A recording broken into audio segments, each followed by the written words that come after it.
red alert. Still not the hugest fan of the big gap sections in the crossfield, but you know what? That's not that big a deal. The scale was a little big, but the designs were solid, and a lot of them were based on like 1970s FASA designs, right? So yeah, I noticed that. Yeah, so I'm down with what they did for the Starfleet ships in Disco, but the Klingon ships, I'm with you. They just didn't seem related to what came before or what came after. So, and I had a big problem with the floating nacelles. I mean, it's kind of hokey. Did you ever see an old sci-fi show called Andromeda yes. Ascendant? I really feel like the entire jump forward that they did for Disco season 3 was an attempt to do the exact same plot line as Andromeda.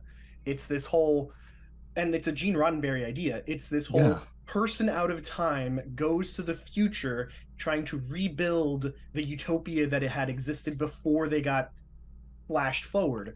It's the same Dylan Hunt, Michael Burnham story. And I think, honestly, Disco did it better, but they even steal like really simple like plot ideas, like the ship AI being a major character in Andromeda. Rami was a cool character, fucking loved her. Then we've got Zora with this like nascent intelligence that's coming out of nowhere. That was actually some of the best Discovery, actually, in my opinion, was the storyline with Zora. A lot of the other stuff, I kind of had high hopes at the beginning of season 3, but they quickly dissipated. And I think that anytime I had high hopes for the show, or we got into a situation where it was going to be a little bit more challenging, the wrap up was always an insult, right? It was so quickly wrapped up, and I hate to say it, but all modern Trek suffers from that. A nice neat button up. Yeah, it's this whole like galaxy devastating possibility we must resolve, and then they figure it out in the last episode or 2. All right, I mean, fine. But it's I love the buttoned up very nicely. That's a victim of the modern narrative. The 10-episode narrative, where if we wrapped it up in episode 9, no one would watch episode 10. I mean, that's just the thing. My favorite part of Discovery taking Andromeda was getting rid of Kevin Sorbo, so... Right there with you. I will say, though, and I'm probably in the minority on this one, I think every season of Discovery was better than the previous one. I think 2 was better than 1. I think 3 was better than 2. And I think 4 is a lot better than 3. Yes, so, I agree with you on that. Yeah, each season did progressively get better. They found their way.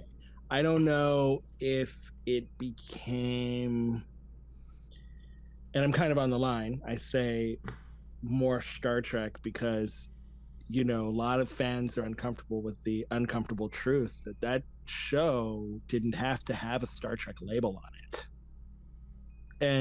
But obviously if it didn't have a Star Trek label on it, it wouldn't have been as successful. If it had just been some random show that ripped off Star Trek, which at times it felt like that.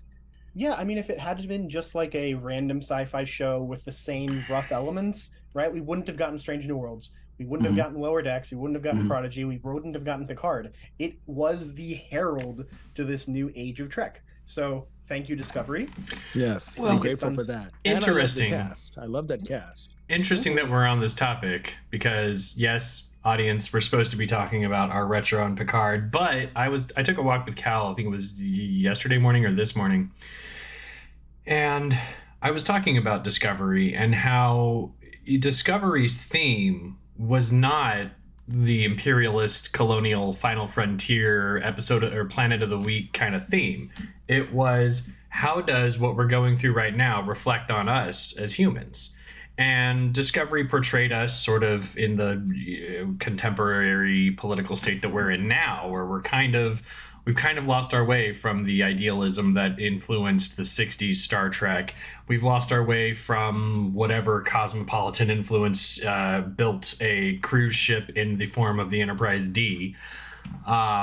We're in dark and gritty times. And so you've got this crew that is thrust into dark and gritty times. And the emphasis isn't on what's happening around them. It's on what's happening to them. And what's happening to us, and how Discovery teaches us to look inwards. And that continues a trend that began, I would like to say, the last few seasons of TNG, and then the very first episode of DS9 with "You Exist Here," and Picard and Sisko's 7-year journey to overcome that and look internally there as well. Voyager kind of went back to Planet of the Week. Enterprise was post 9/11 narrative, but Discovery said Star Trek started at looking out into the final frontier, doing the Planet of the Week, then looking in here and saying, how can we be better? I will say, though, I think every Star Trek show is a reflection of the time in which it happens. Like, I think Deep Space Nine is a show that couldn't have happened except that it was made just after the end of the Cold War, right? It's a situation where there is a dominant power. Its neighbors are not threats, but there's always something looming, and you don't know it too well, but you're worried about it. It's that paranoia of a new fear, right? In the 80s, that fear was Japan, right? The Japanese economy growing super fast, and that continued until 1994 when their economy went essentially stagflation, which is, when Deep Space Nine was being written. So I think that the best analog for the Dominion is actually Japan as a rising economic power threatening the United States. Same thing here. I think every Star Trek show is a mirror of its time. It's just that Discovery is a mirror of a time where a lot of social unrest is uncomfortable. So that scene with Takuvma in the very first episode where it's like, make Kronos great again, right, is a stark reflection on what was going on in America at the time. And I think that we needed it. And it's funny. So if everything that you're saying makes perfect sense, so that means that Picard season 3, the Borg was basically the Republican Party. I mean, I don't know if we ever really thought that the Republican Party was as dead as the Borg had been treated. I can only hope, but they're eating each other alive. It's a last gasp. That's kind of. I find myself rooting for Disney, and I'm uncomfortable. Oh man! No. Hey everybody, and welcome back to Beyond Trek Podcast. I'm Dag. I'm here with Renzo and special guest Bryan Cain. And if you've already been listening, this episode's gonna be a doozy. Spoiler alert! Spoiler alert! Spoiler alert! Welcome to the show, Bryan. Thank you very much for having me. And it's going to be fun. It's going to be good. Oh, yeah. Today, we're just going to do a wrap-up retro on Star Trek Picard Season 3. I don't actually know how much we're going to talk about Picard Season 3 based on that cold open, but we'll see where we go. I'm delirious and sleep deprived and, full of meat at the moment. Just got out of KBBQ, so, my mind is anywhere but serious. This is the order of things. It's all good. It's all good. It's surely the best of times. Oh, excellent. Couple of Star Trek quotes. Okay. Picard Season 3. Yeah. Absolutely nostalgia bait. 100%? Yes. It was lower decks level nostalgia bait. And you know what? I'm here for it. Mm-hmm. Mm-hmm. Yeah, at least this time it worked. I think... Go ahead. I was going to say, and it seemed to service the story more than some of the other nostalgia bait that we've been privy to over the last few years. I think Picard gave us in one season the combined dose of what we'd been looking for over 3. That first season of Picard gave us Picard at his lowest, essentially. He was forced into retirement after failing to galvanize Starfleet to rescue the Romulans. The Romulan diaspora had a sort of meh feeling towards anybody who wasn't them. We had these rogue synths, and there was a very interesting storyline around all of that, a little bit of maybe data, and then wrapped up in one episode 10, at Ego Arcadia Part 2. Season 2. Go ahead. I would still argue that the biggest flaw they had in season 1, a lot of people say that the space battle at the end was awful because of the dodge of conflict. The two fleets didn't actually fight. I think that's a super Star Trek thing to do, right? Like the whole like build up, swerve, we're gonna find a diplomatic solution to it at the last second. I'm into that. I still think their biggest fuck up was the copy paste fleets. Yeah. Right? Like it just didn't make any sense. So the Romulan Star Empire collapsed. This is like the built up little forces of the Romulan Free State, and it's hundreds of ships, and they're all identical, and they're all in the same state. Like it just didn't make any sense, right? Like it was very lazy. And we never saw them again. Yeah. So was the solve. Excuse me. So was the solve. The solve was equally as lazy, and meeting yet another Soong and having a whole planet full of Soong type androids.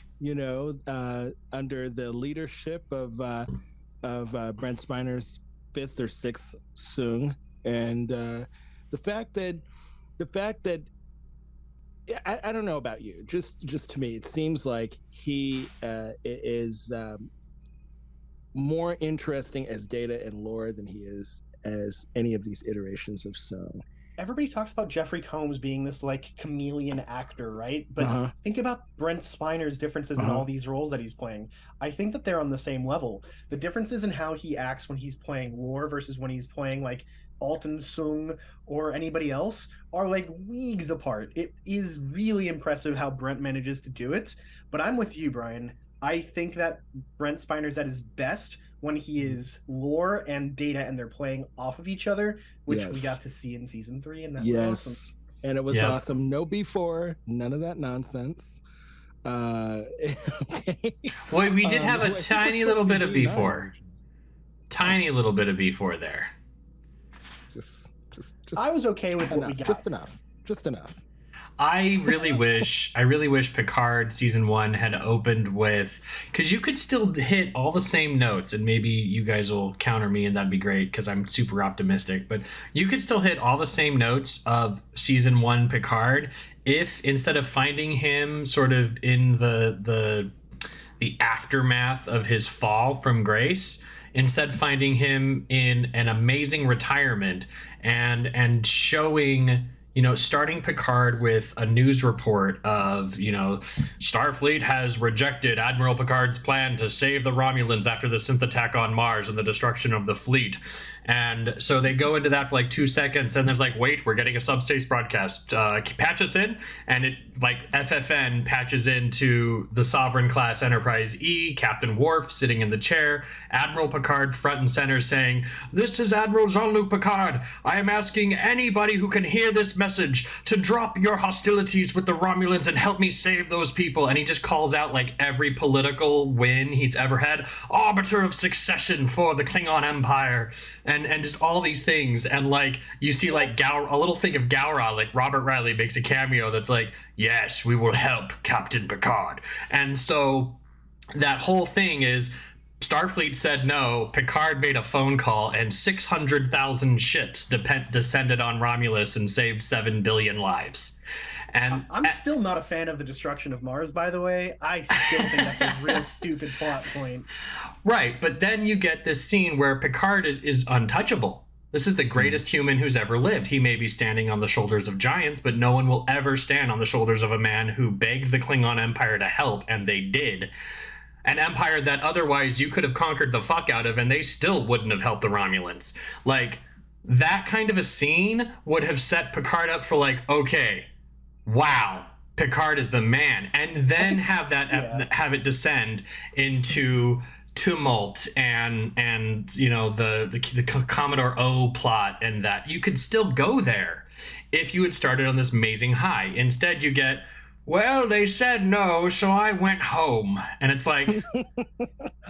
I think they were aiming for that though, and that seems to me like that's pure Patrick right there. That's not any Star Trek writer. That's Patrick not wanting to go back to that next generation dynamic, which he did do in the 3rd season after being talked into it. But I think having him on the bridge of the ship and having Worf there and having the Enterprise of any letter in the alphabet would have been anti where Patrick was going. And this is just me. This is just from what I've read. I'm thinking he wouldn't have gone with it. Would it have been better? Absolutely. Absolutely. There's no question, I think. I do think, though, that we need to think about, like, what would have been the political fallout if Picard had done exactly what you just said, though, Dag, right? Like, Starfleet goes, it is in the Federation's best interest to allow the Romulans to collapse. We're not getting involved. It gives us an opportunity to expand, pick up the pieces, get some tech out of them, whatever, right? And then Picard's like, oh, yeah? Well, we're just going to sit by and let them die? No, fuck it. I'm doing this myself. And then he entreaties...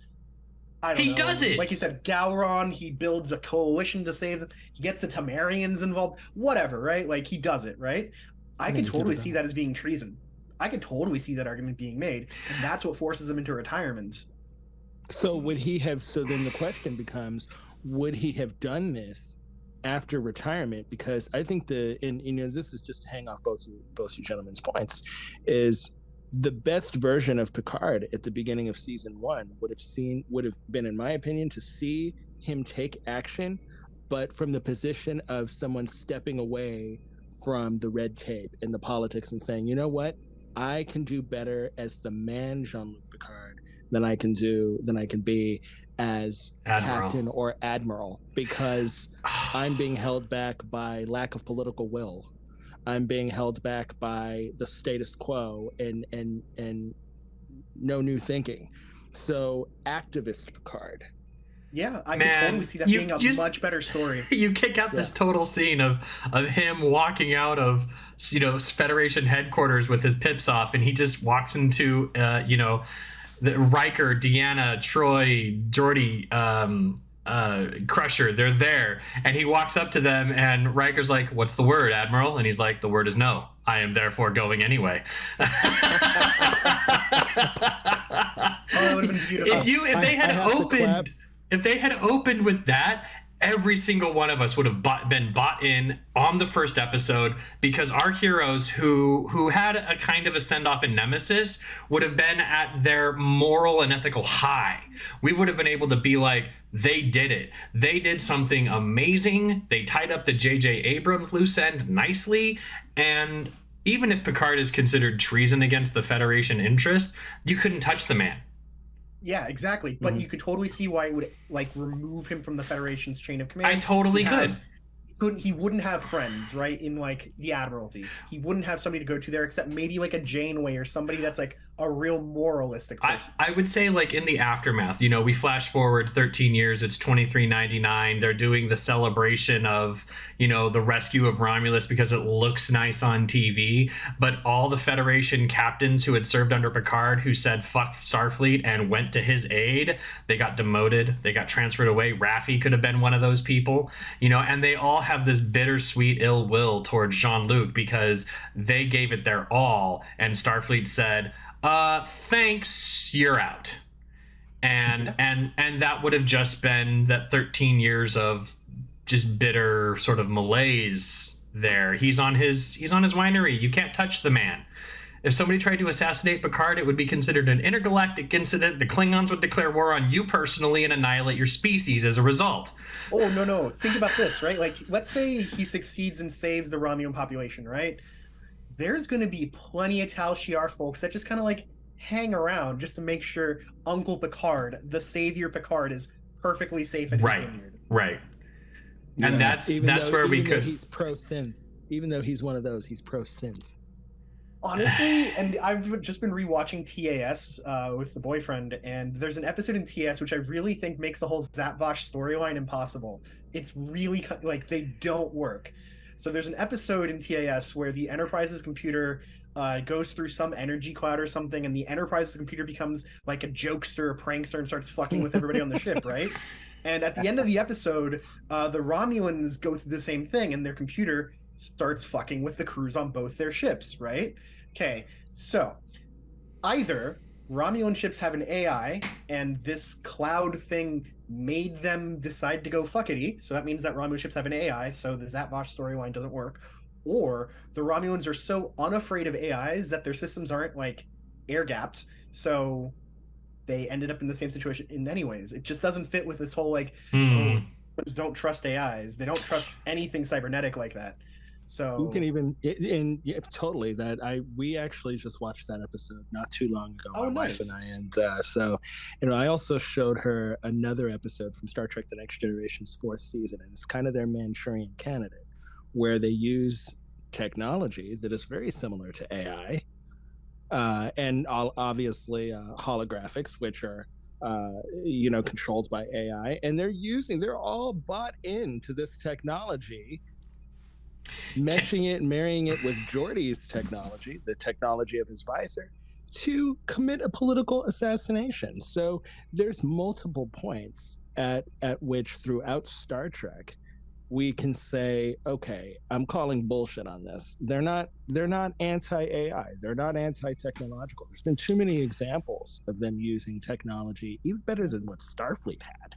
2 counterpoints. One, directly to the one from TNG, we get that 4th or 5th season episode, The Defector, where Admiral Jarrok tells Data that you would not want to fall into the hands of Romulan cyberneticists, which now sort of gives us that hint that's like Romulan cyberneticists would probably just dissect you, and that would be the end of that.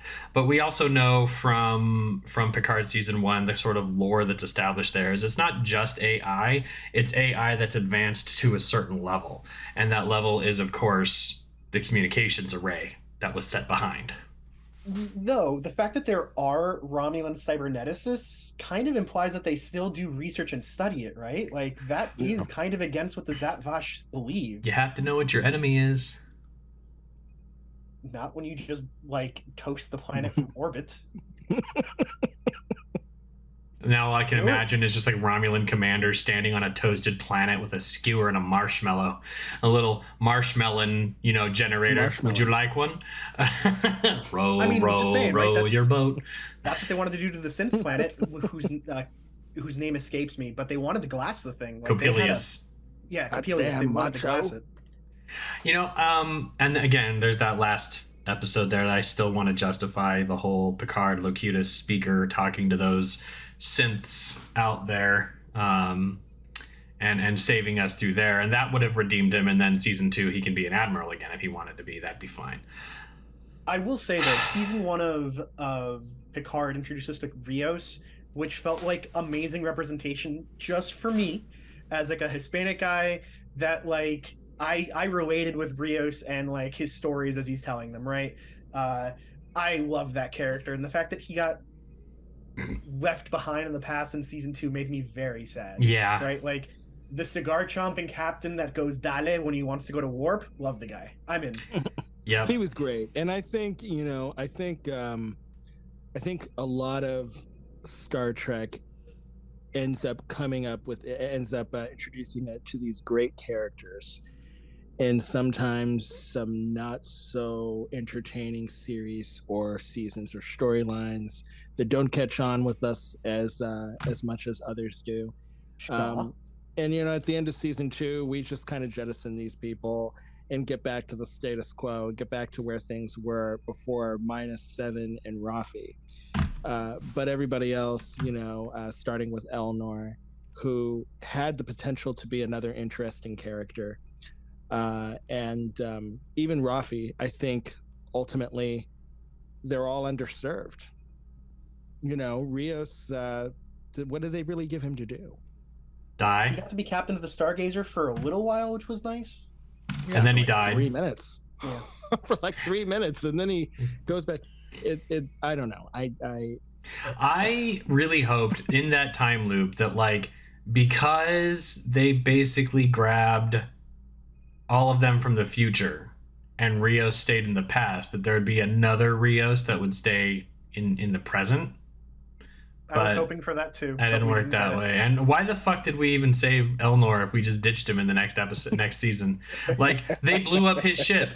Elnor was assigned to the Excelsior. He wasn't on it. That's Metalis. It's because Metalis said so. No, I don't believe it. Wasn't he a hologram? He's trying to make us feel good. No. It was him, flesh and bones. Yeah. Q resurrected him, and he's back, and that's nice and tidy. The Q non-linear thing totally can be okay with that, but like season 2, for all intents and purposes, it didn't really happen. You could go from season 1 to season 3 and nothing would change. I think Victoria Principal woke up from a dream in the shower and found Patrick Oh Duffy. my gosh. That's what happened to There Picard is nobody season 2. watching that remembers Dallas, okay? Just nobody. Okay, what about Newhart? Because, you're going back even further. Okay, hi, Bob. right. Our target audience was born in like 95. No. So there's one thing that season 2 is definitely largely skippable, right? But I do think that the bookends of the season are good. The first episode and the last episode I do think do work well, right? The story with the Borg Queen from who knows where shows up on this ship, doesn't actually seem to be killing anybody, which we immediately recognized and thought was very sus, right? And then at the last episode we realized, oh, it's literally one of the characters that was on the ship already. I think that is like a book ending for the story is pretty good. It's the mess that happened in between that I'm just not the biggest fan of. And I also want to give a shout out to the fact that season 2 was where they started using designs from Star Trek Online in the show, which as a forever Star Trek Online player, that was huge. It was a cool way to reintegrate, honestly, something that was keeping the flame of Star Trek narrative alive for quite a while on its own. Just like in the 70s when there was I know I'm going back before our core audience, but it was the fans that kept it alive. It was the fans that said, no, we're not letting this go.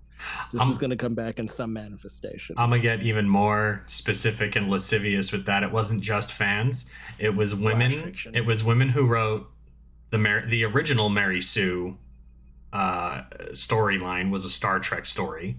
That's where the trope comes from. For everyone listening, go look it up. And number 2, all the Spock / fiction. That's what kept Star Trek alive from like 1970 to 1975, and then Phase 2 comes around.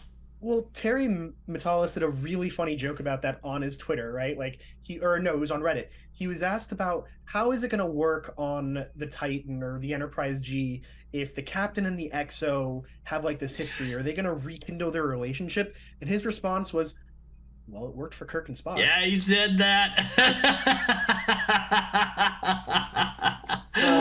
Oh, yes. Whatever shit people may give him, he definitely gets the fandom to that degree, right? If he can make that joke, he gets it. Well, how many showrunners throughout Star Trek's history have we had that have actually been fans and have been allowed to be fans, minus Manny Koto from the last 2 seasons of Enterprise? It's pretty much been people who were really good at their jobs. And then there's JJ, not so good. Sorry, Jar Jar, who literally said on an interview, I always preferred Star Wars to Star Trek, while he was still directing the Star Trek movies. Like, I have why? I have that GIF saved on my phone for people who say that. And it's like, I'm sorry, I stopped listening when you said you didn't like Star Trek. John Stewart. Thank you, John Stewart, because that's exactly how I watched that episode live when it was on, and I'm like, forget it. Yeah. Forget it. And from that point on, I'm like, okay, I'm scared of Star Trek. If you are given the reins of a pop culture pillar, don't go on national television and be like, meh, about that. Take it seriously.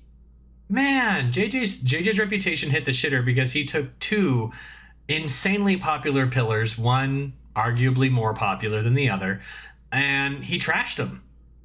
And they've been recovering. Like the fans have been recovering since. And so to get Terry Metalis to give us this 3rd season super fandom send-off, that was very nice of him. But I wanted to just revert back to season 2 for a second. The thing that I liked the most about season 2 was the banter and relationship building between Raffi and Seven. I think that's really the crown gem there. Rios builds that relationship with that woman, but we predicted that in like episode 3 that he was either going to stay behind with her or she was going to, go with him. But they announced that the whole cast was coming back for season 3 during production of season 2, so we knew these people weren't coming back. So that prediction was there. But they did a really good job writing Seven and Raffi, which they kind of undid in season 3 to give them, I guess, a little bit more of a distance. It works for the story, you know. I mean, I think it kind of burst the bubble of a lot of people who were hoping for a spinoff that focused predominantly on those two. But you know, it did serve the story, just like it served the story to ignore Worf and Troy, which was awkward and should never have taken place. But anybody else here have a problem with Rio's transporter accident in season 2? That was huge for me. I didn't like it. Oh, when he fell? Yeah. It was pretty silly. I'll grant you that. But I do like the 2 episodes of season 2 where they're in like the Confederate timeline. I thought that was deeply unsettling, very well written, very well shot. Good stuff there. It didn't end up mattering much to the plot other than that they stole the Borg Queen from there. Yeah. But it was a cool way to show us, oh, you thought the mirror universe was bad? Oh, honey. It gets worse. We didn't spend enough time there. We didn't. That was the most exciting part of that season. Yeah, I liked it. I don't know why they didn't call that the mirror universe. They could have. It's darker. It's even darker than the mirror universe, though. Like in the mirror universe, humans are conquerors. They take over the galaxy, right? Here, they're exterminators. They're purging the galaxy.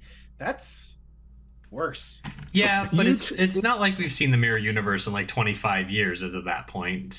We know how regime change works. That's fair. You both watched Enterprise, so was the mirror universe called the mirror universe there? And is it possible that this Confederate period, could this have been the, you know, the predestination point?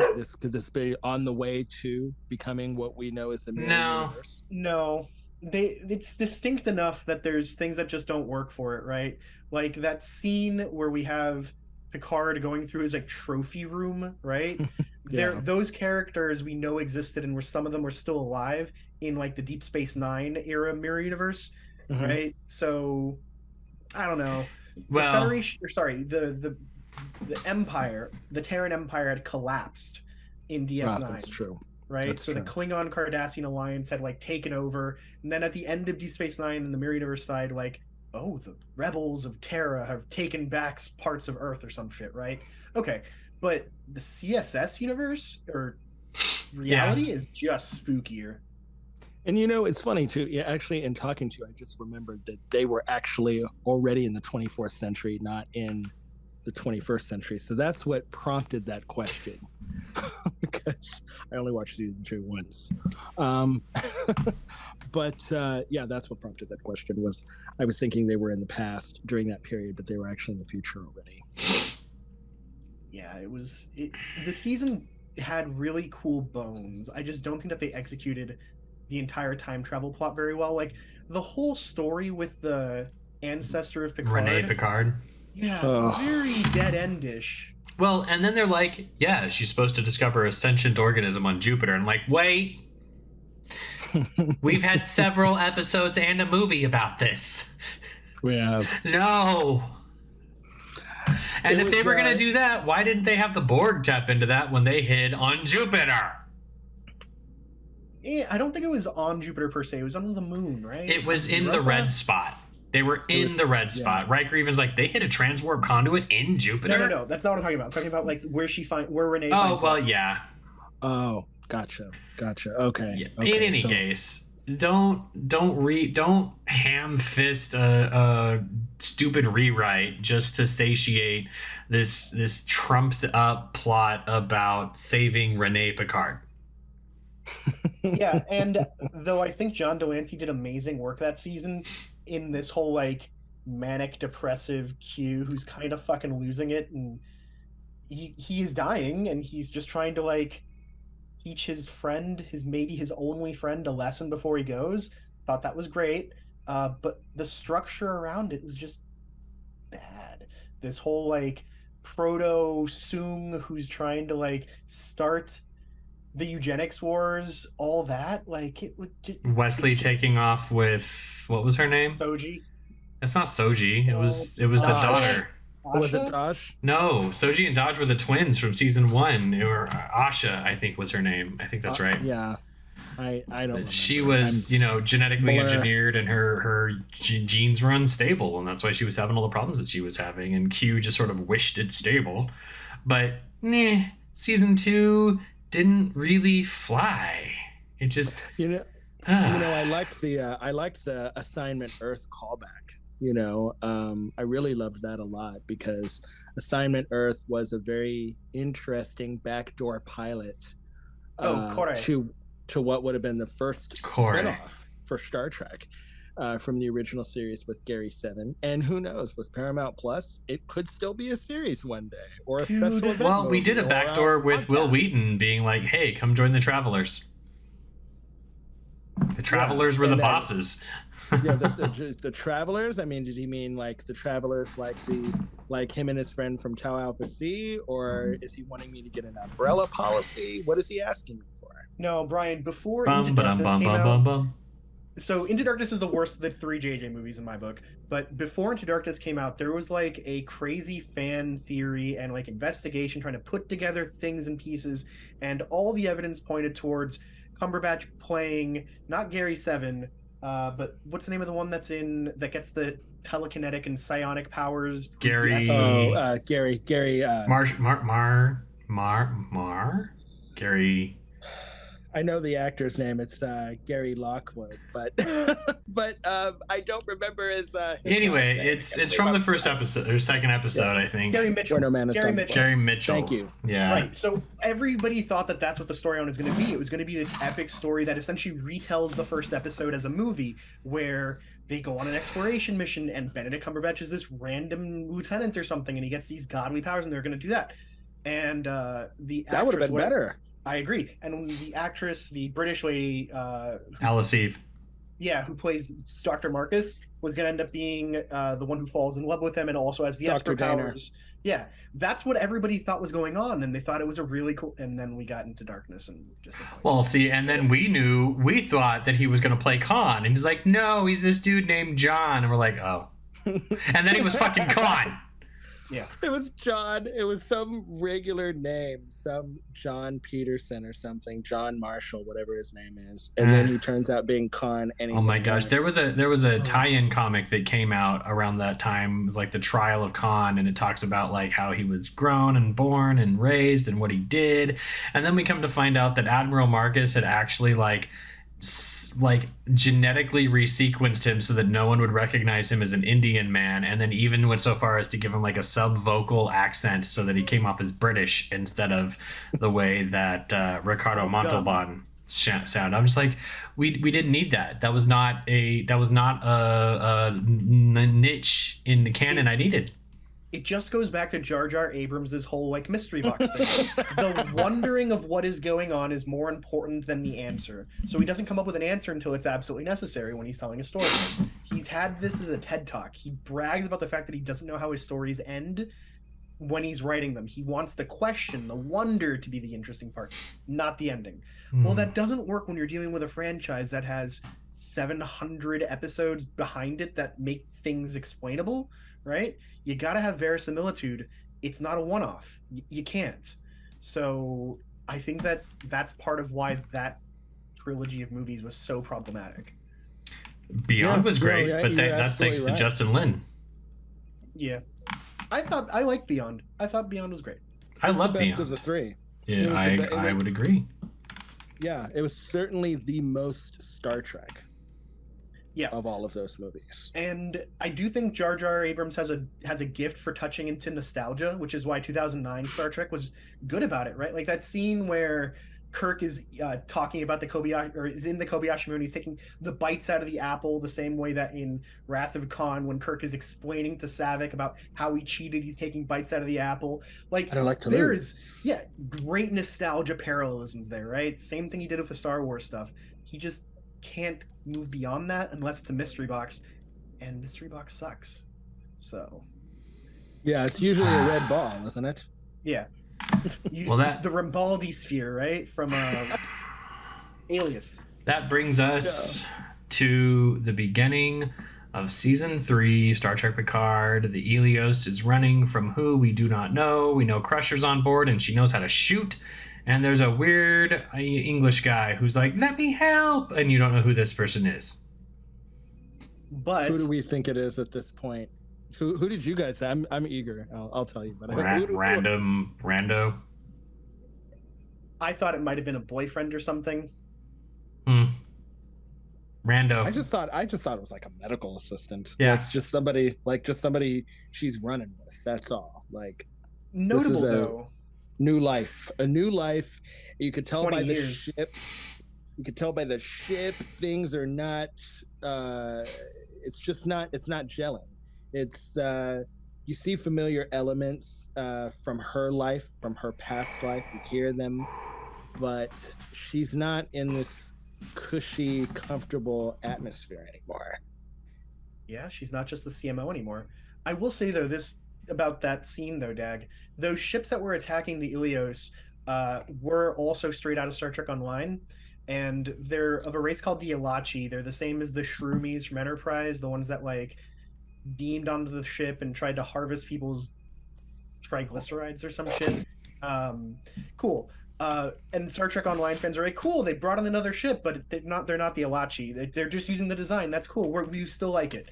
And then Terry Metalis was like, no, actually, and then explained, these are Ilachi ships. They were just sold on the black market. Like, literally making canon the name of a race that Star Trek Online had been using for 15 years. Like, the guy knows how to tap into my heart, and I appreciate that. You have to love it. Oh yeah. They did a really good job bridging Star Trek with Star Trek Online in this season. With an exception that we'll get to at the end. Yeah.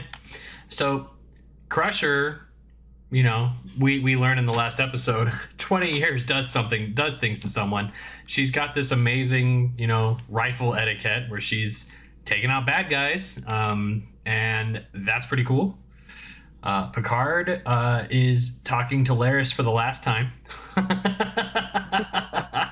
Only she doesn't know it yet. Bye. Laris only gets to be in the first episode of the season. That's true. Yeah. So Picard goes to meet Riker. Riker's still sort of doing his escapism thing. They go to Guinan's bar. Nobody wants to buy the Enterprise D. It's the fat one. Interesting thing. We knew from the start that them being like the Enterprise D was the fat one. We're like, no, they're going to call back to that. That's going to come back to us.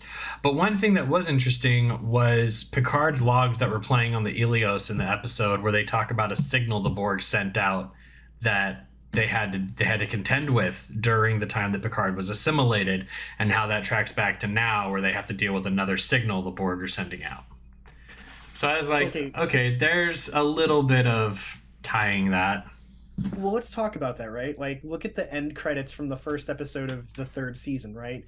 They gave away all of their big plot points for the entire fucking season in the end credits, the first episode. We just didn't put it together, right? Until the end. Yeah, they gave us so much information. Yep. They talked about the anomaly in Picard's head. They did Pop Goes the Weasel. They had Shaw's report for 7. They had the Klingon cloaking device. The Klingon cloaking device. The museum ships were all there. Blue red jeans. Worf's message to Rafi. Yep. Yeah, they were all there. And I love the implementation of how they used Pop Goes the Weasel as 2FA. Oh, that was so... Did anybody else cry? Did anybody else cry during that whole moment? I don't know if I cried in that moment. I cried at multiple moments. That was just one of them. I really liked that because what it meant to me in that scene was like Data reaching out and going, is it really you? Because the changelings are out there and I need to know. And the only way that he could do that was by making them contend with something only they would really know how to deal with. Moriarty wasn't some psychotic killer. He had a plan and he had a puzzle, and if you solved it, he was defeated. And the puzzle was this eerie sort of missed note replay of Pop Goes the Weasel. And the fact that all of us immediately could go, no one else was there. The only person who would know about that would be Will Riker. And Will Riker is highlighted on the camera moments before the defense mechanism is set off. It's like Riker, William T, Captain, blah, blah, blah, blah. So it's the security system recognizing him and going, what's the one thing he'll know? finish the notes. And it's so well done. It's so meticulous. It doesn't miss a beat. And I gotta tell you, I mean, I gasped when I saw the Black Crow. I gasped when I saw the Black Crow. We knew. Like I nudged my wife. I'm like, oh my God, it's Data. she's like, shut up. But I'm like, oh my God, it's Data. As soon as I saw the Black Crow, I knew it was Data. It was a very effective way to ease us into it too, right? Like yes. it didn't throw it in your face. It kind of built up over the course of a couple scenes even, right? And I think they did a really good job with it. And the fact that, you know, Riker is known as the musician of this group, right? Like whether he's playing a trombone or snapping his fingers when they're going to warp, like he's the musician. If there's going to be a musical puzzle, I expect Riker to be the one to solve it. And what an eloquent way to put that, to reintroduce the audience to this hobby of his, because we weren't going to see him playing the trombone. We don't have 26 episodes a season to do that anymore, which I so could have needed. This is the only modern Star Trek I wanted 26 episodes of. It was so great that he was calling out the notes. Yeah, he was calling out the notes. So good. He was calling, and then as soon as I saw that first step hit the pebble in the water, oh my God. Yeah. The 4K remaster of that scene from Encounter at Farpoint. Data, the Farpoint mission. That was 36 years ago. I will say I just got it. Yes, thank you. I am 0% musical, right? But I have a buddy of mine that I was like, okay, so here's this like thing that happens in the trailer or in the end credits for this show. If you look at the notes, can you figure out what song it was? And it took him about 2 hours to figure it out for me. And he's like, oh, it's Pop Goes the Weasel. And I was like,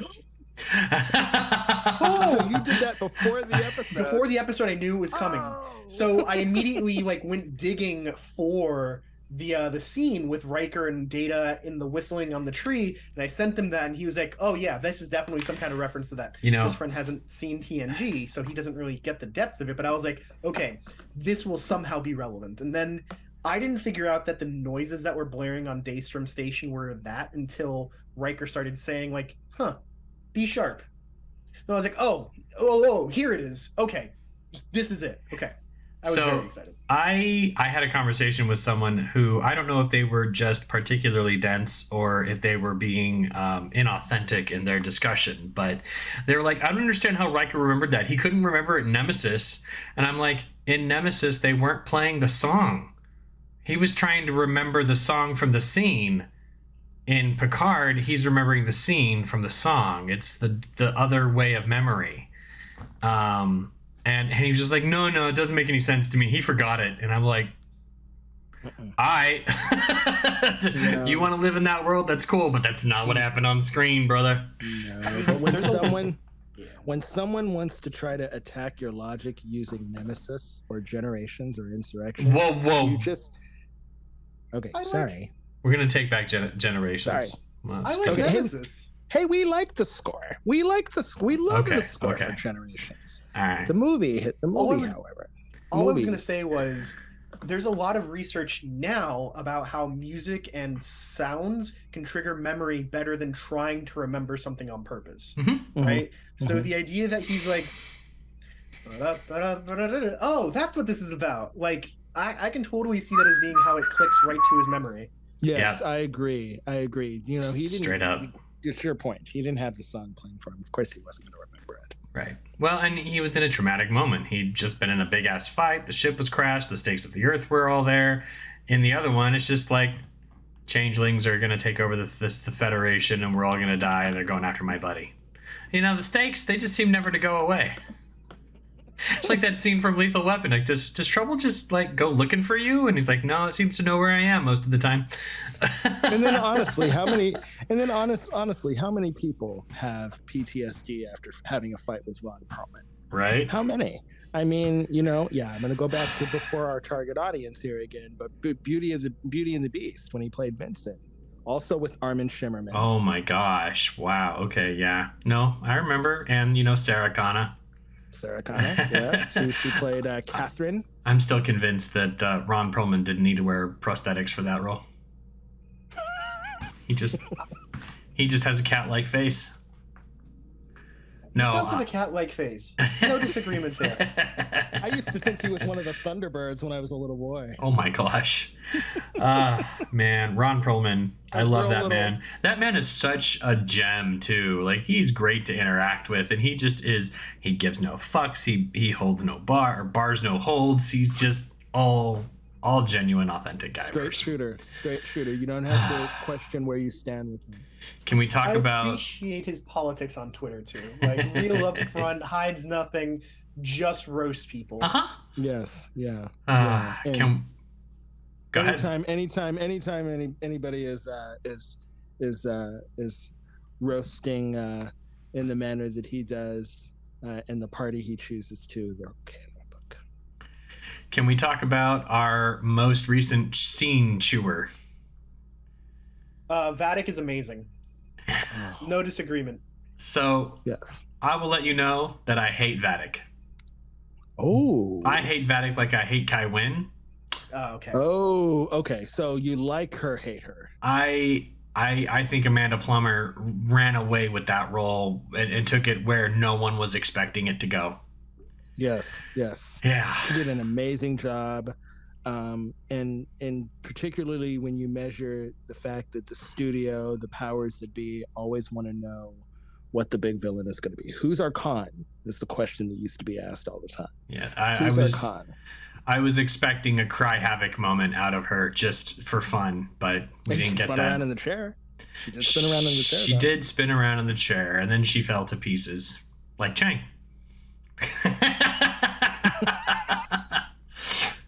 I mean, I feel like she is an incredible actress, and then in this role, she really got to just like shine by being excessive, right? She often gets cast as characters that are quirky, maybe a little weird, but reserved generally, right? Vadic is none of those things. Vadic is a terrifying, outlandish, extravagant, and very much in your face. Alien. Yeah. That was a very alien performance. And I really appreciate it, because too often you get an actor who tries to act alien from a human perspective, and you can tell. Vadic came off as someone who didn't just understand what it was like to be organic, but fucking hated it. Yes, she did. And she oozed that into every pore as like someone who's just in complete agony all the time can. She was also delicious at taunting. You know, she taunted, and she knew what to say to rattle people's bones. Truly sadistic. Though she knew what to say. I think Data's retort when he comes back online and takes back control of the computers is still the best. Monologuing protoplasms. He came off like a stewardess. Put all your tray tables back in their upright and normal position. Yeah. Man, and then of course her last line, "Fucking solids." So did she die a little easily to you? No. I wanted her to die so much sooner, and she just kept persisting. We wanted her to, no question.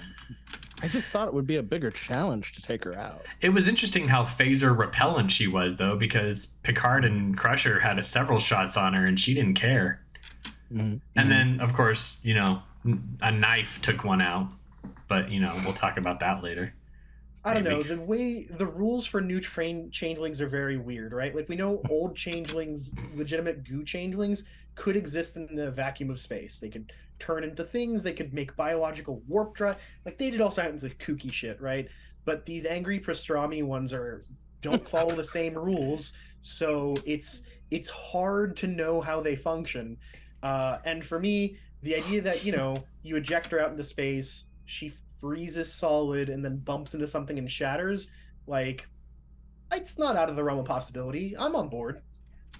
Still not out of the realm of possibility that she can come back too, because I mean, who else shattered? The T-2000 shattered, not the same universe, but I just thought it was interesting that part that made them more powerful and able to elude our technology was also the part that contributed to their doom. That was a nice little bookend and irony there that I really appreciated. Yeah, it's a good trade-off, right? Like, it's a good to show that, oh, they can pass through any scanners we can think of, but they're no longer as immune to damage as we've seen in the past.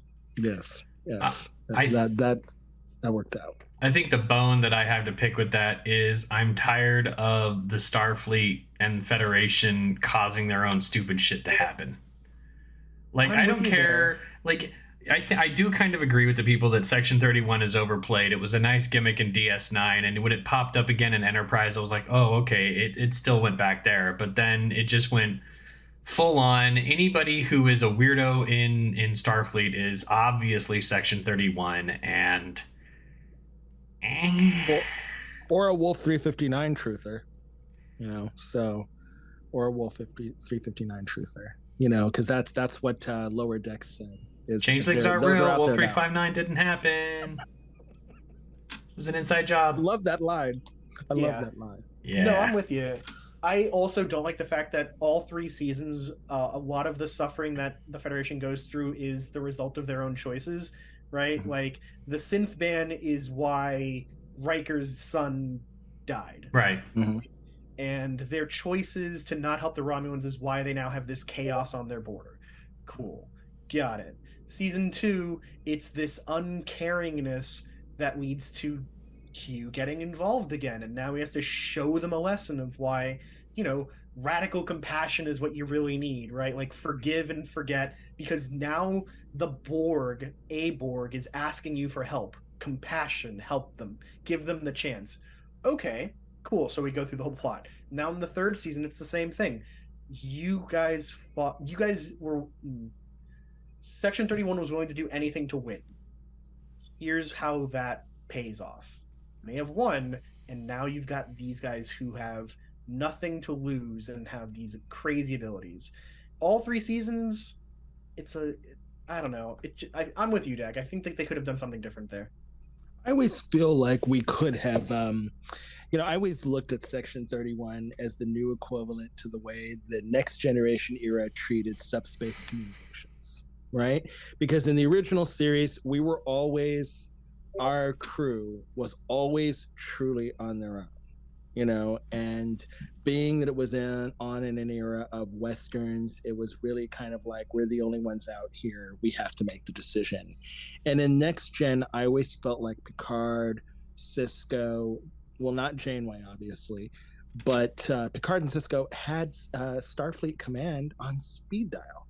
They could just always tap into them, and I sometimes feel like it took the drama of a captain making the decision on their own out of the equation by having this intermediary third party intervene and take away that decision from the captain. And I feel like that's what the new series have treated Section 31 like. Section 31 has kind of become this literal dumping ground for something that's counterculture to our Starfleet officers and to our Starfleet way of life. I agree with you, right? Like, the fact that Sisko in the 1st season was like, this is the backwater Deep Space Nine outpost, and then in the 1st episode, they're like, actually, this is the gateway to the Gamma Quadrant. This is an important place now, right? Flips it on its head. Now he's got, like, a designated admiral, and then conflict comes to him. So it's the center of the galaxy for the show, essentially, right? Cool. Picard... he does things on his own. He seems to take authority and has, like, seniority enough to do shit without checking in with an admiral. But yet every, like, 7th or 8th episode, some admiral is showing up and being like, actually, Jean-Luc, I need you to do X, Y, and Z. Or it's the Chayev being a bitch, right? Like, you have something always showing up, right? So he can't really be completely on his own. Janeway is out there, so she doesn't have that issue. But, yeah, I see where you're getting at with this. I agree. Yeah, it's just kind of this dump all. Oh, well, how do we find the answer to this? Let's have them contact Starfleet. Oh, why is this guy a weirdo? Oh, let's just say he's from Section 31. Yeah, I mean, it's a little lazy sometimes, and it does make me look forward to seeing how the Section 31 movie with Georgiou is going to go. I love Admiral Sorry, Empress Giorgio. Right? I love she's her a too. fascinating character. So I'm excited to see what they do with it. I'm kind of on the point of like, why are we glorifying a horrible person though? I mean, a lot of people's favorite That's a character very in Deep good Space point. Nine is Garrick, and Garrick was not a good person. Yeah. This is, I hope that some listeners can now have a really interesting conversation about that. Hey, we like lore too. No, we True. don't. No, we don't. We don't No. like lore. No. I was on Twitter, or what was it? I was on Reddit, and I was like, People like Shran. describe your favorite part of Picard season 3 like a Temerian, and the number one reply was lore when the partitions fell. Ooh, I like that. Okay. But no, but Yes. so here's an example of character Shaka, when the almost everybody walls loves. Shran from Enterprise. Everybody loves Shran. His character goes through really cool arcs. But don't forget, his character tried to checked in and got permission to destroy the Enterprise on 2 different occasions.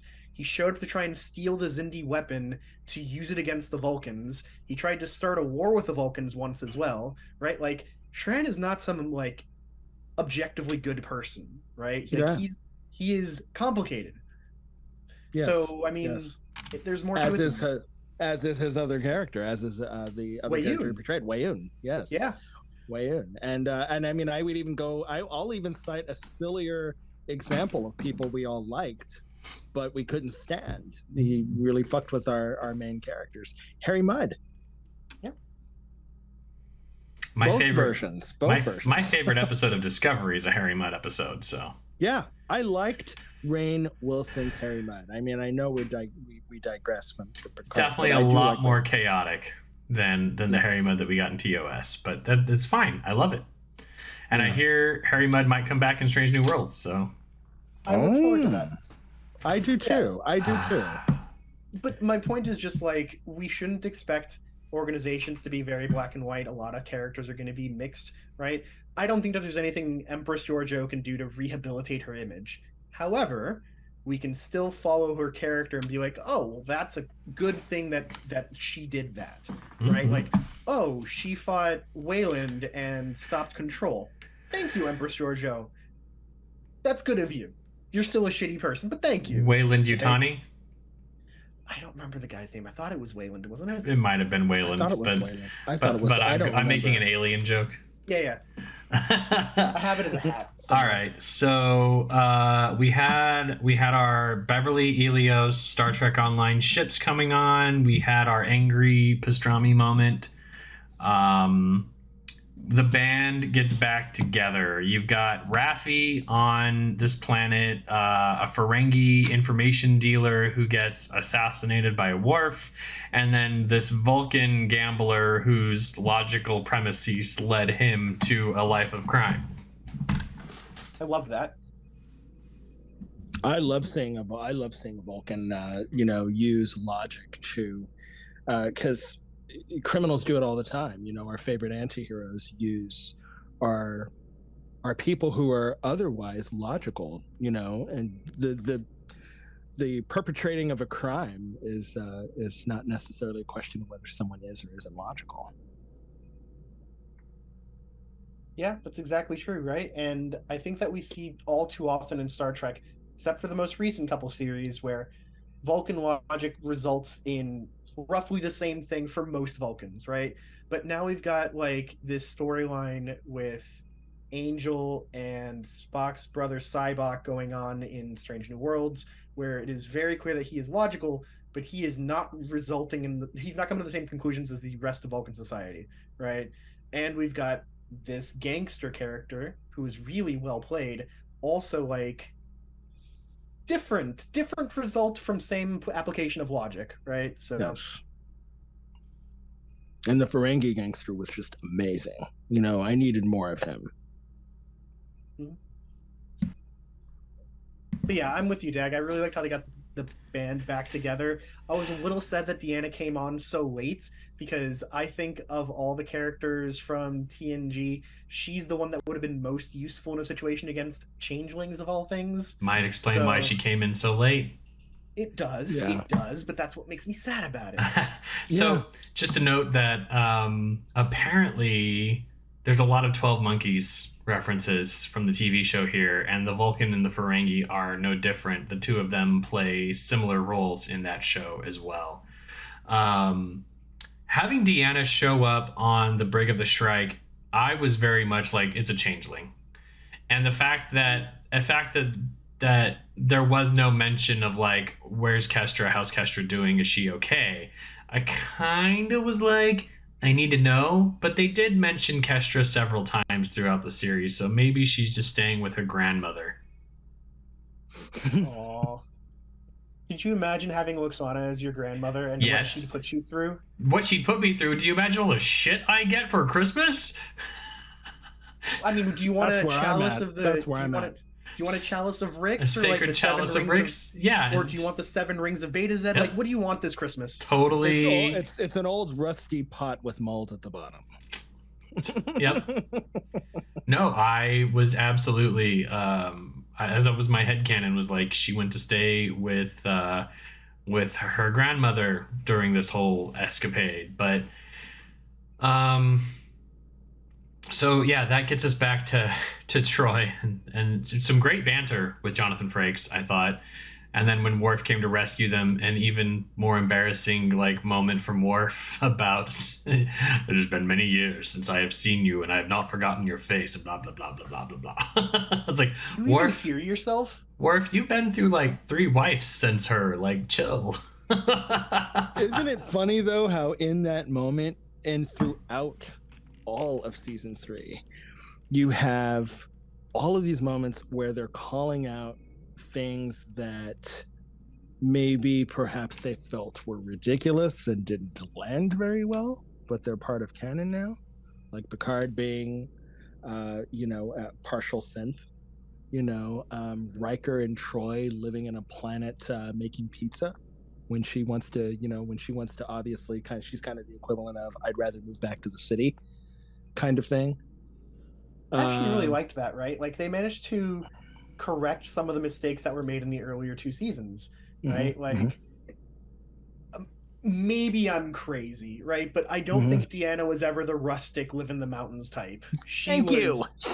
She wasn't. Yeah, she was raised as like Beta Z royalty, essentially, right? She is the daughter of the prominent ambassador. She's not really going to be the roughing it, cooking for you kind of person, I think. Right. She's definitely urban. Yeah, Meanwhile, so making the sacrifice to keep their child safe, to do that, I definitely can see her making the sacrifice for her kid. But once that's no longer the driving factor, she wants to go back. Yeah, she wants to go back to Paris. Yes. Yeah.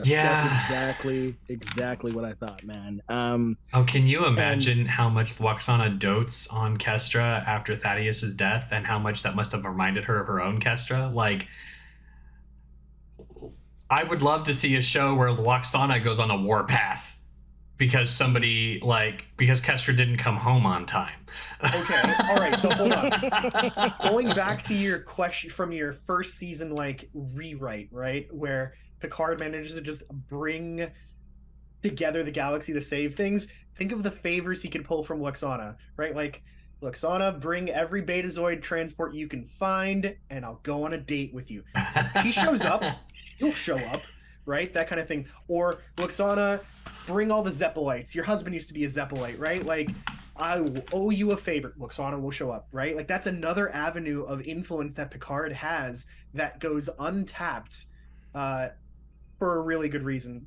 Majel Roddenberry passed, but still, it'd be such an interesting thing for his character to be able to do. But I mean, he has I'd like to think that he has like an emotional sliver of Sarek, so he can compel Vulcan. And he has suffered greatly at the hands of Cardassia, and maybe there's some Cardassian Galler class warships that like the old regime was not a friend to you. We're here to try and make up for what we've done. You've got the Klingons, you've got the Temerians, what if the Zakdor, or was it Zakdorn? The guys with the wrinkles on the forehead? The guy that was playing Stratagema. No, I'm not thinking Zakdorn. I'm thinking John Doe.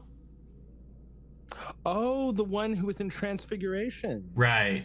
Like, oh wow, what is he? He's probably like a John Doe. You know, Kevin Uxbridge shows up and is just like he's transcended. The Aldeans. Remember the Aldeans, the one that had the planet that was cloaked? The children. Right. They wanted to steal Wesleyan kids. Yeah. They owe Picard a favor. There's one that has like crazy technology that they could have used to help save their own ones. Or the alien and his wife from Survivor. Yeah, right. Like there's just so many different untapped people who owe him a favor, literally. Yeah. Freaking get to see that would have been a good cameo for Okana. Okana shows up like a fleet of mercenary mercantile ships. Oh, sorry, gotta go. I got some bad blood with those guys. No, it just Ferengi as well, right? Yeah, man, I get goosebumps thinking about how that could have really like ushered Picard into an era at warp speed instead of trying to pick up from what was basically Old Man Logan in France. So back to season 3, we've talked about the Shrike. We've talked about. We haven't talked about the Shrike very much, actually. Vadic. Okay, well, we talked about Vadic. Let's talk about the Shrike. I love the name. I love the way its name was relevant to its tactics, and I love the portal gun. I thought that it was a really cool use for it, and the thing looked badass. Oh, it was so cool, yeah. Man. It was probably. I don't know. It seemed a little Marvel-esque to me at first, but only in the best possible ways. See, I was screaming, this is a Breen ship. It's got that underslung little deflector with the arms poking forward. This is some kind of rebuilt Breen ship. And then we find out that she's literally a changeling, and I'm like, oh, well, I mean, that kind of makes sense. Works. It works. Yeah. So, yeah. That could be a thing. Man, having the Sona show up because they owe the Baku owe them a favor.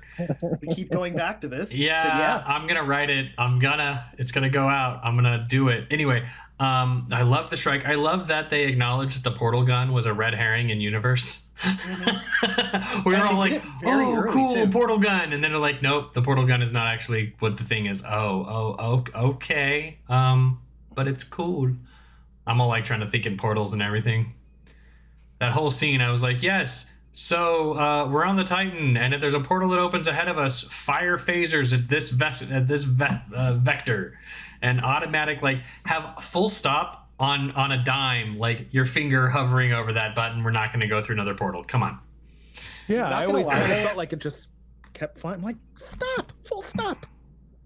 There's momentum. It takes a second. There's no momentum in space. What I will say, though, is that until the last episode, there was no proof that the Titan had phasers. Every time it was trying to hit the Shrike for something, fires 3 torpedoes. Then we finally see the thing wrecking and firing 12 phasers in every direction when it's flying through the Starfleet groups. Yes. Right? Yeah. Or when Picard lit up that torpedo and blasted the Shrike. And there was that other part where they fired torpedoes at the Shrike, and the Shrike opened portals to have the torpedoes appear aft. And I would have been like, as soon as those torpedoes were launched, I'd be like, have your finger on the disarm button. Because they're going to open a portal and they're going to come back at us. And so you press disarm, or you're like, activate targeted seeking. Use the AI on the torpedo so they don't hit our own fucking ship, stupid. And then you see the torpedoes go out and then they curve back. It's like, your target is at these coordinates. If you're going to go anywhere but those coordinates, disarm and reassess. Well, think of it this way, right? The technology behind the portal gun is so new and experimental that whatever logic systems exist on those torpedoes were probably like, we're here. Now we're over there. What? Boom. They don't have like any sort of logic to accommodate like moving linearly and then being somewhere else. You know, if we'd had a portal gun for the Kobayashi Maru, that wouldn't be a problem. But imagine what a hell of a cool shield that is to, like, you're being bombarded from one side, so you throw up a portal that is directly back at themselves. And then you can you can drop your shields and beam people over to your ship while the Klingons are shooting at you, and then raise shields, drop the portal, and get the hell out of Dodge. imagine if Space Dock had the portal weapon. Oh, this massive fleet of Starfleet ships is going to try bombarding me for a couple of hours. Whoop. Now it's shooting at themselves. Oh, they're coming from this angle now? Portal. Oh my gosh, just a scene inside the space dock. It's got Rutherford being like, hey, I almost got this, hold on, tweak. And then just a bubble appears, and Mariner's like, yay, Rutherford! Go destroy those Starfleet shit. Oh, damn. Oh, there's already a bunch of reunions going on in all the portals because of how many we've had opened up, right? It's like, hey, you're trying to destroy Starfleet too? Hey, you too. Oh, come on, let's meet for drinks. Quarks after the Enterprise goes down. You know, there really ought to be a new mass prefix signal that's like, oh, our ships are commandeered again. Bloop. We just turned them off. Can somebody take that guy and put him on that planet where the dilithium is and make him emotionally distressed? We're getting attacked by all of our ships. Even phones have location, the ability to turn off location devices. You're telling me the ships and this interconnectivity, they can't turn it off? Well, you know. We were talking about... I think that we're misunderstanding the way that the fleet formation thing works. I don't think it's meant to be an override like the way that they present it in the last episode. I think it's meant to be something that the crews of these ships can enable and disable at their choice, but they can't in this situation because the override signal is being sent modified by the Borg. That's why we see Borgy shit popping up on all the screens, right? Mm-hmm. I would think that under normal circumstances, if you've got 40 Starfleet ships and you enable fleet formation, and then one of the ships goes, oh shit, we're having a warp core problem. We're not going to follow the ship. We're not going to follow the fleet. They'll disable their fleet formation, pull back, do whatever they have to. And it's not like they have to fight for control back of their ship. It's just the captain pushes button. But when it's an override signal by the Borg, who've been planning to use this thing like this, probably different. So yeah, I can buy that. How do we feel about the trope of the kid who suddenly learned that he was a synth and he's a Borg and needs to destroy the Federation? Not gonna lie, Jack Crusher proved himself to be real dumb in that last episode, right? Yeah. The decision to go, oh, the Queen doesn't know what I am. She can't handle me. I'm gonna go fuck her up. It's just bro. She's been trying to communicate with you the whole time. Yeah, she's been trying to get you this entire time. Now you're just gonna do what she wants? She's been doing this longer than, you have any idea. So, I mean, if we're gonna take a sec to seg into the Borg Queen, last week Renzo and I did a pre-episode 10 prediction, and one of the things that I suggested was that the Borg Queen was gonna be ugly head, half robot. And we got that. And that, to me, means that maybe Daystrom Station had also kept the Borg Queen's remnants from Star Trek First Contact. And that the changelings grabbed those, too. But that Queen may have been latently connected to the collective, and that's why she has the memories of that neurolytic virus that old Janeway dropped into the collective. Basically admitting that the collective's been essentially offline since then, and she was trying to bring it back. And this was her last ditch effort.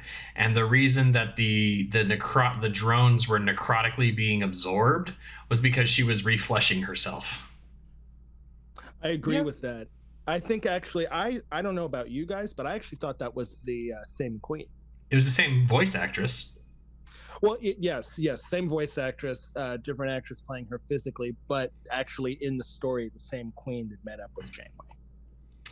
Well, Alice Cridge played that Queen as well. Alice Cridge played the Queen in First Contact. She played her in Endgame. Same actress, different timey-wimey thing of Queen. I would generally argue that there's only ever been one Borg Queen until Jurati came around. Right? Every Borg Queen has every memory of the previous ones to the very instant of the previous one's death, right? Thank you. That's kind of what I meant. On.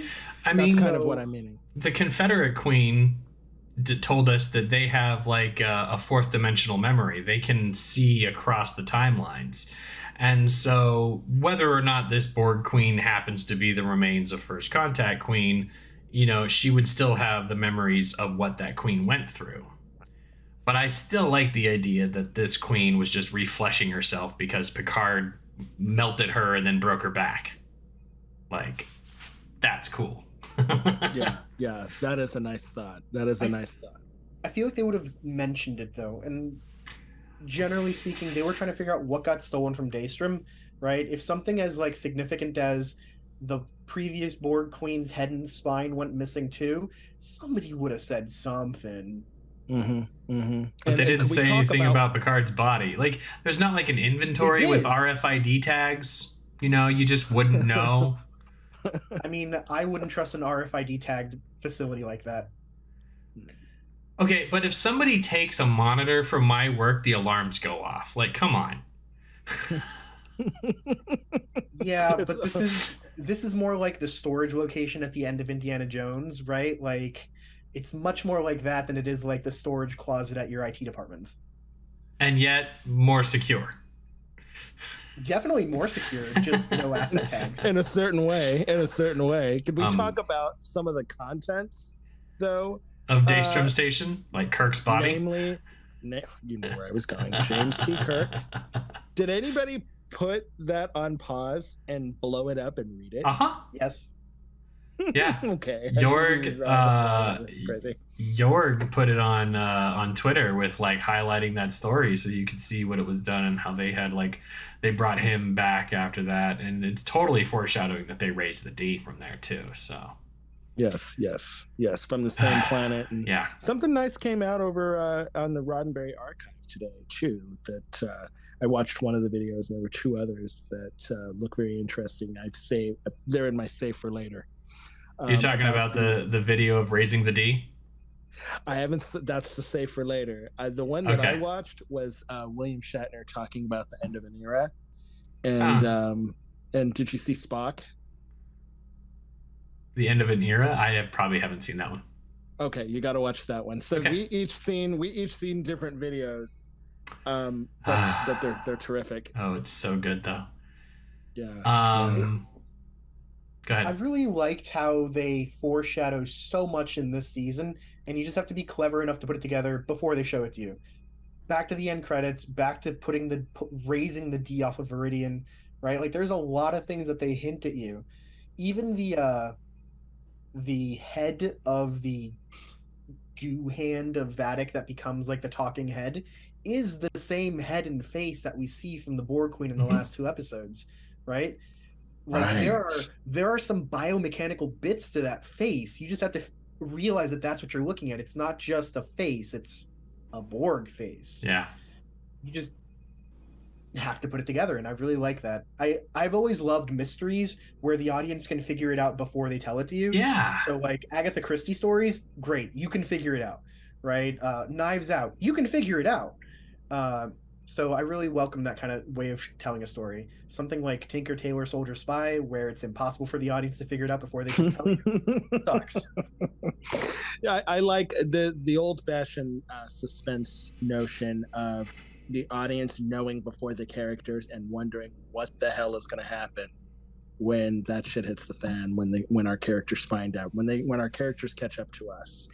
And arguably, this season of Star Trek has done that better than any of the previous seasons of Star Trek have ever done it. And there have been moments where we've tried to I won't say to failure, but to lesser successful attempts than what we've just seen transpire, for sure. Yeah, Star Trek 6, Undiscovered Country, is absolutely a murder mystery, right? Like, yes. That is a traditional murder mystery story. That's how I present it to friends when I get them to watch it for the first time. And you know what? It does a really good job of giving you bits and pieces, and you can figure it out, who's involved, what's going on, before they really reveal it, right? Cool. This they did over an entire season, and that is far more challenging. Yes. And Star Trek 6 had that really cool Tom Clancy meets Star Trek type of thing that I would love to see more. Oh, it's awesome. Get Nick Meyer behind the camera again. Yep. So it's of course small wonder. Brian, did you ever read Articles of the Federation? Yes. What did you think of it as a book? I absolutely loved it. I thought it was terrific. We need more in universe, in canon like that book. I'm with you. It's West Wing meets Star Trek. It was such a fun idea. It was so much fun. We don't do enough like that. For some reason, it seems like the folks in television and film would look upon that as a risk, and maybe we need to take more risks, right? Yeah. Just to hang on Nicholas Meyer for a minute. What do you guys think, and are you looking forward to Con, this podcast that's supposed to be coming out? I was not aware.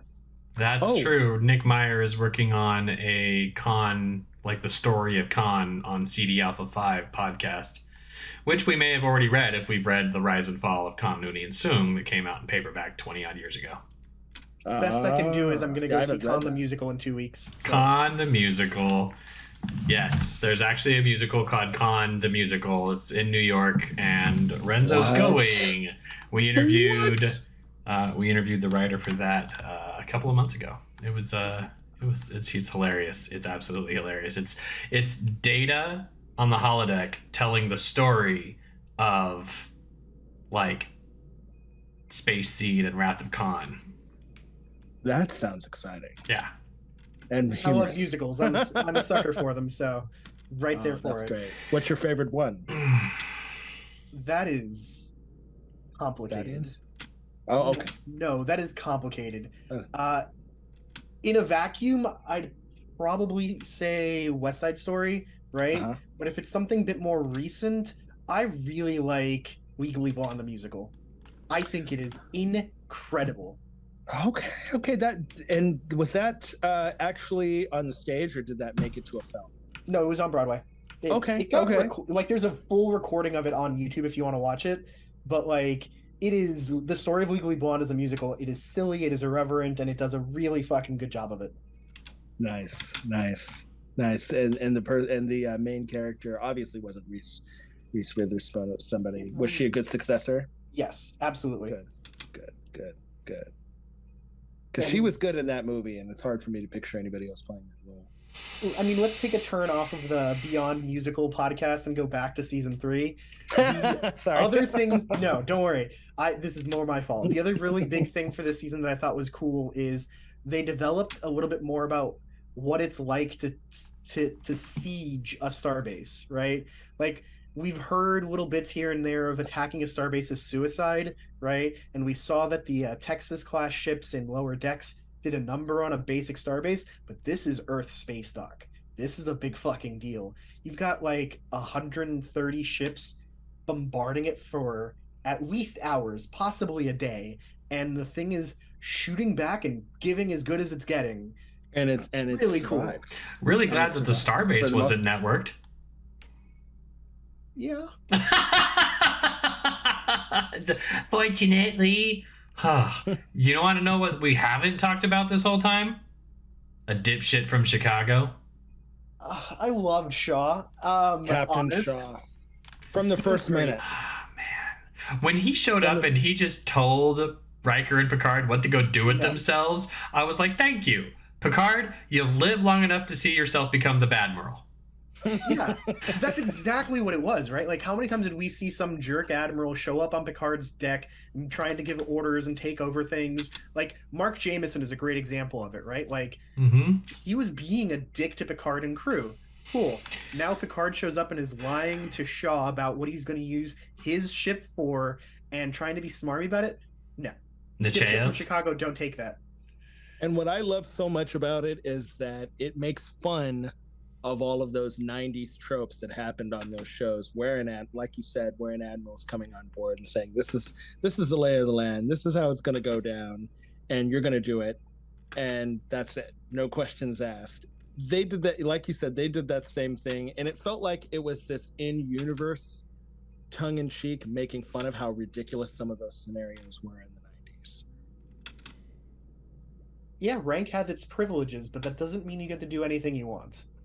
Yeah, I love how quickly that he just called them on their bullshit, And then I'm so mad at them. I'm just so mad at them for that. Like, we're gonna have to con him into like going over to Riddle and Beat. Like, no, he didn't want you there at all. It's like, guys, I looked up to you. Boys, I looked up to you when I was a lieutenant, but you're on my ship now, and I've read your records, and I know exactly what's about to happen here. So go sleep in the cadets' racks.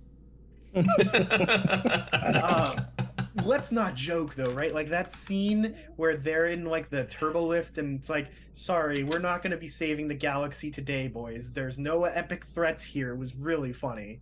It was great. And the confrontation over Wolf 359 when we're hearing like his trauma playing as audio in the background was also incredible. Like most of what they did with Shaw was really well written and directed. Yeah. It made me rewatch Jaws, which is basically the inspiration for that moment.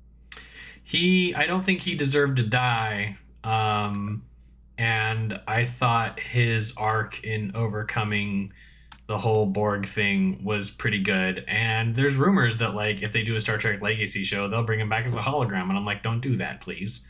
We talked about this last week, Renzo. Like, if Seven wanted a Rios hologram, why can't we have a Shaw hologram? Okay, well, there's a difference to that. Rios's arc, like Rios already established he had holograms. You and I talked about how 7 of 9 would have respected his autonomy and not brought him back with nanoprobes, and she didn't. And so bringing him back as a hologram would still like it wouldn't do justice to the man his arc. It just feels cheap. How about this? Mirror Shaw is the antagonist of Legacy. No. I want no mirror universe anymore. Then that would mean that he would be irretrievably nice and always saying yes. A gentleman from Chicago. A gentleman from Chicago. Yeah. I'm not yawning because I'm tired. Oh man. La Serena disappeared completely. Yeah, we didn't see very much of it this season. No, I mean like we saw it, and then they rendezvoused with Titan, and then that was it. They left La Serena somewhere. Which I gotta say is really stupid because the thing has a cloaking device, and they ended up putting the cloaking device on a shuttle anyways later in that season. It was very weird. Like, they didn't need a shuttle. They could have just said that La Serena docked with Titan. And who big. And did I miss this? But who was the strange man that was watching Picard and Riker at the bar and put the Enterprise inside a glass of liquid? Clearly a changeling. Yeah, just some random changeling watching them. Clearly. That's it. He went back to Hogwarts and started spinning a wand, reading the Cosmos book at a pub somewhere. And then we've got Ensign Rowe and Lieutenant Shelby show back up. Ensign Rowe, man. I wish he would have had money, because I read recently that he said they didn't have any money. They were supposed to find out that Ensign Rowe survived, and it was a combination of no money and not having her for enough days. But I wish she would have survived. But even though she didn't, finally a next generation character gets a fitting death. I'll say this, right? Like, the actress has been very clear that she doesn't want to be involved in long-running shows, right? Like, the most she's ever done was in Battlestar Galactica, where she was Admiral Helena Cain. She was only in, like, 6 episodes or something. Yeah, it was very limited. There was the one movie, Pegasus, and then... Yeah. But she was very clear about the fact that was trying her patience, right? So, if that's too much for her, there's no way she's going to be involved in, like, a long-running Trek thing. And I can respect that, but Michelle Forbes did an incredible job as bringing back Rowe as a grown-up rather than as like this pupil in awe of Picard. Yes, she had to grow up, she had to mature, and if you're going to take any random episode that's just dropped in any season of Next Gen and make it somehow even more relevant than it was at the time that it came on, it's Preemptive Strike. Which was already a solid episode, an emotional episode, a great episode, but they added so much more meaning and gave so much more dimension to the last time that Picard and Rose saw each other, right before the final episode, too. So it was terrific. Here's a riddle for you. Michelle Forbes has never spoken to Whoopi Goldberg, but Ensign Rowe has. How? Rascals. Yeah. She was when she It was was the younger actress. Yep. But Ensign Rowe and Guinan had a great conversation in Ensign Rowe, the very first episode.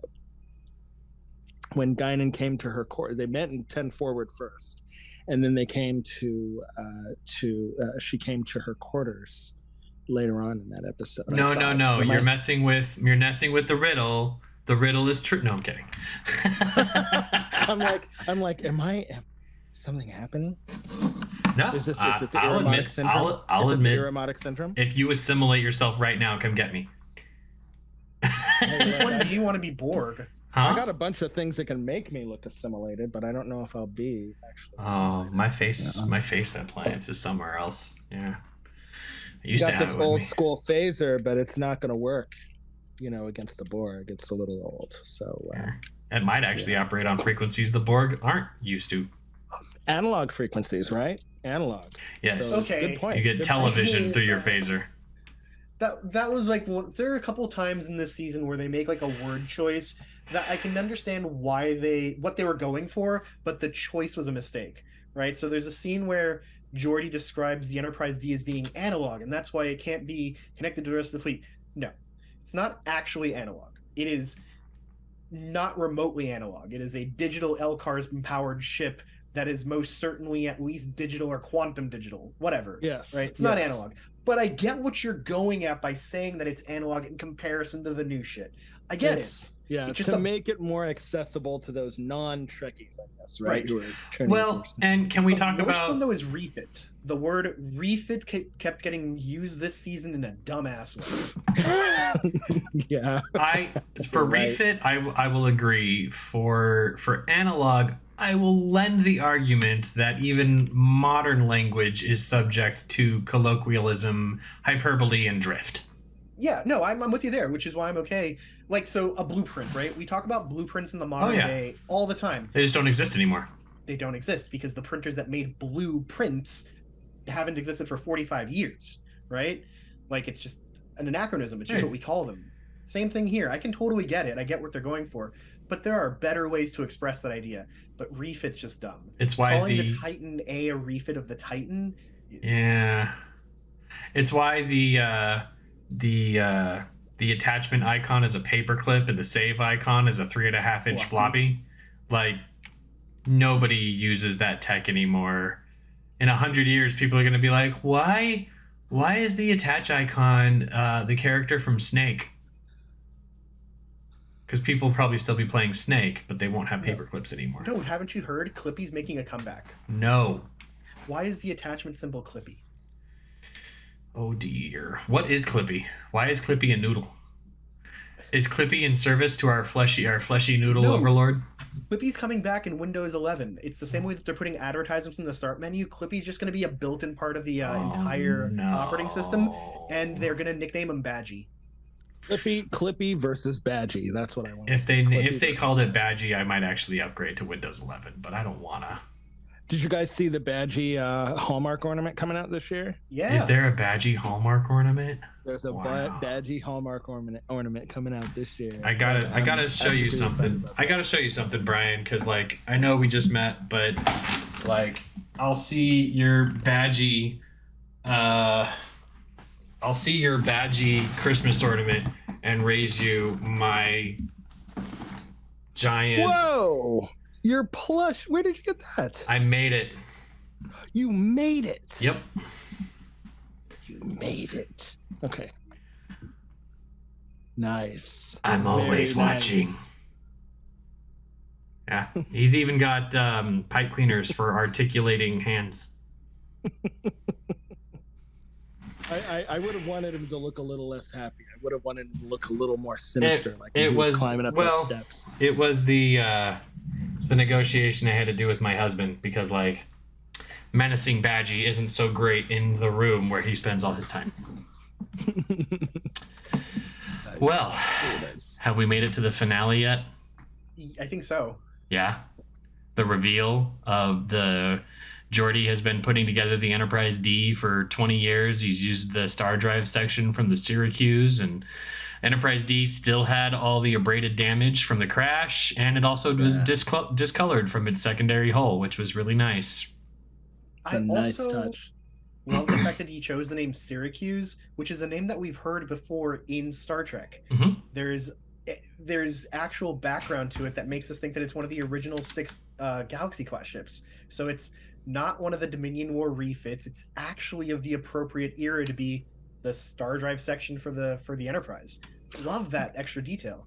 I love that too, because wasn't that one of the cousins or something to the effect to the Yamato and the Enterprise? Yep. Mm-hmm. Yeah, the original batch of 6 was the Galaxy, the Enterprise, the Yamato, the Odyssey, the Venture, and we never knew the name of the 6th one, but we know that one of the lieutenants, a character, had been like on the Syracuse as an engineer, and then he's on the Enterprise D as an engineer, and he'd worked on construction of both over Mars. Okay, well, now that we know that the Syracuse was a Galaxy class, and this one character was there too, it is logical to assume that it was one of the original 6. Nice. Because I had thought about it. I was thinking, okay, well, when I first saw it, I'm thinking, okay, well, it can't be the Yamato. And I did forget about the original 6 until just now. Well, yeah, I mean, I can go grab my TNG manual if you want me to find it. It's in there somewhere. No, so, I believe your street cred. So we find out that the Borg and the Changelings entered into a tentative alliance to use the Changelings to infiltrate Starfleet to get Picard's DNA integrated into the transporter system, so that anybody under the age of 25 who went drinking and driving and went through a transporter got some Borg DNA code that could then be triggered by a signal to activate remote assimilation of those people. And as weird as it is that it's like at 25, that's the end of it, I'm just like, what metabolism process is going to be cross species and everything like that for that to happen? But even today, we know that happens like closer to 30. Yeah, it's in the mid 20s where like the prefrontal cortex stops developing, basically, which is what Crusher literally says in the episode. It's kind of what it's predicated off of. Yeah, and I'm fine with that bit. You're right. The fact that it works cross species is rougher, because some species are going to be born of copper seas, so Vulcans are going to have a whole different protein metabolism than humans. Got it. But I don't know, like, it's so Treknobabble to come up with a solution for it. I can hand wave that one personally. That one doesn't bug me. The idea that you can make a protein that can receive a transmission makes sense, right? Like, as a transceiver, a protein molecule could definitely work. Telepaths do it with psilocybin. Not psilocybin. There's a silo something. There is a protein transmitter that betazoids use to to communicate telepathically. Not psilocybin though. That's something completely different.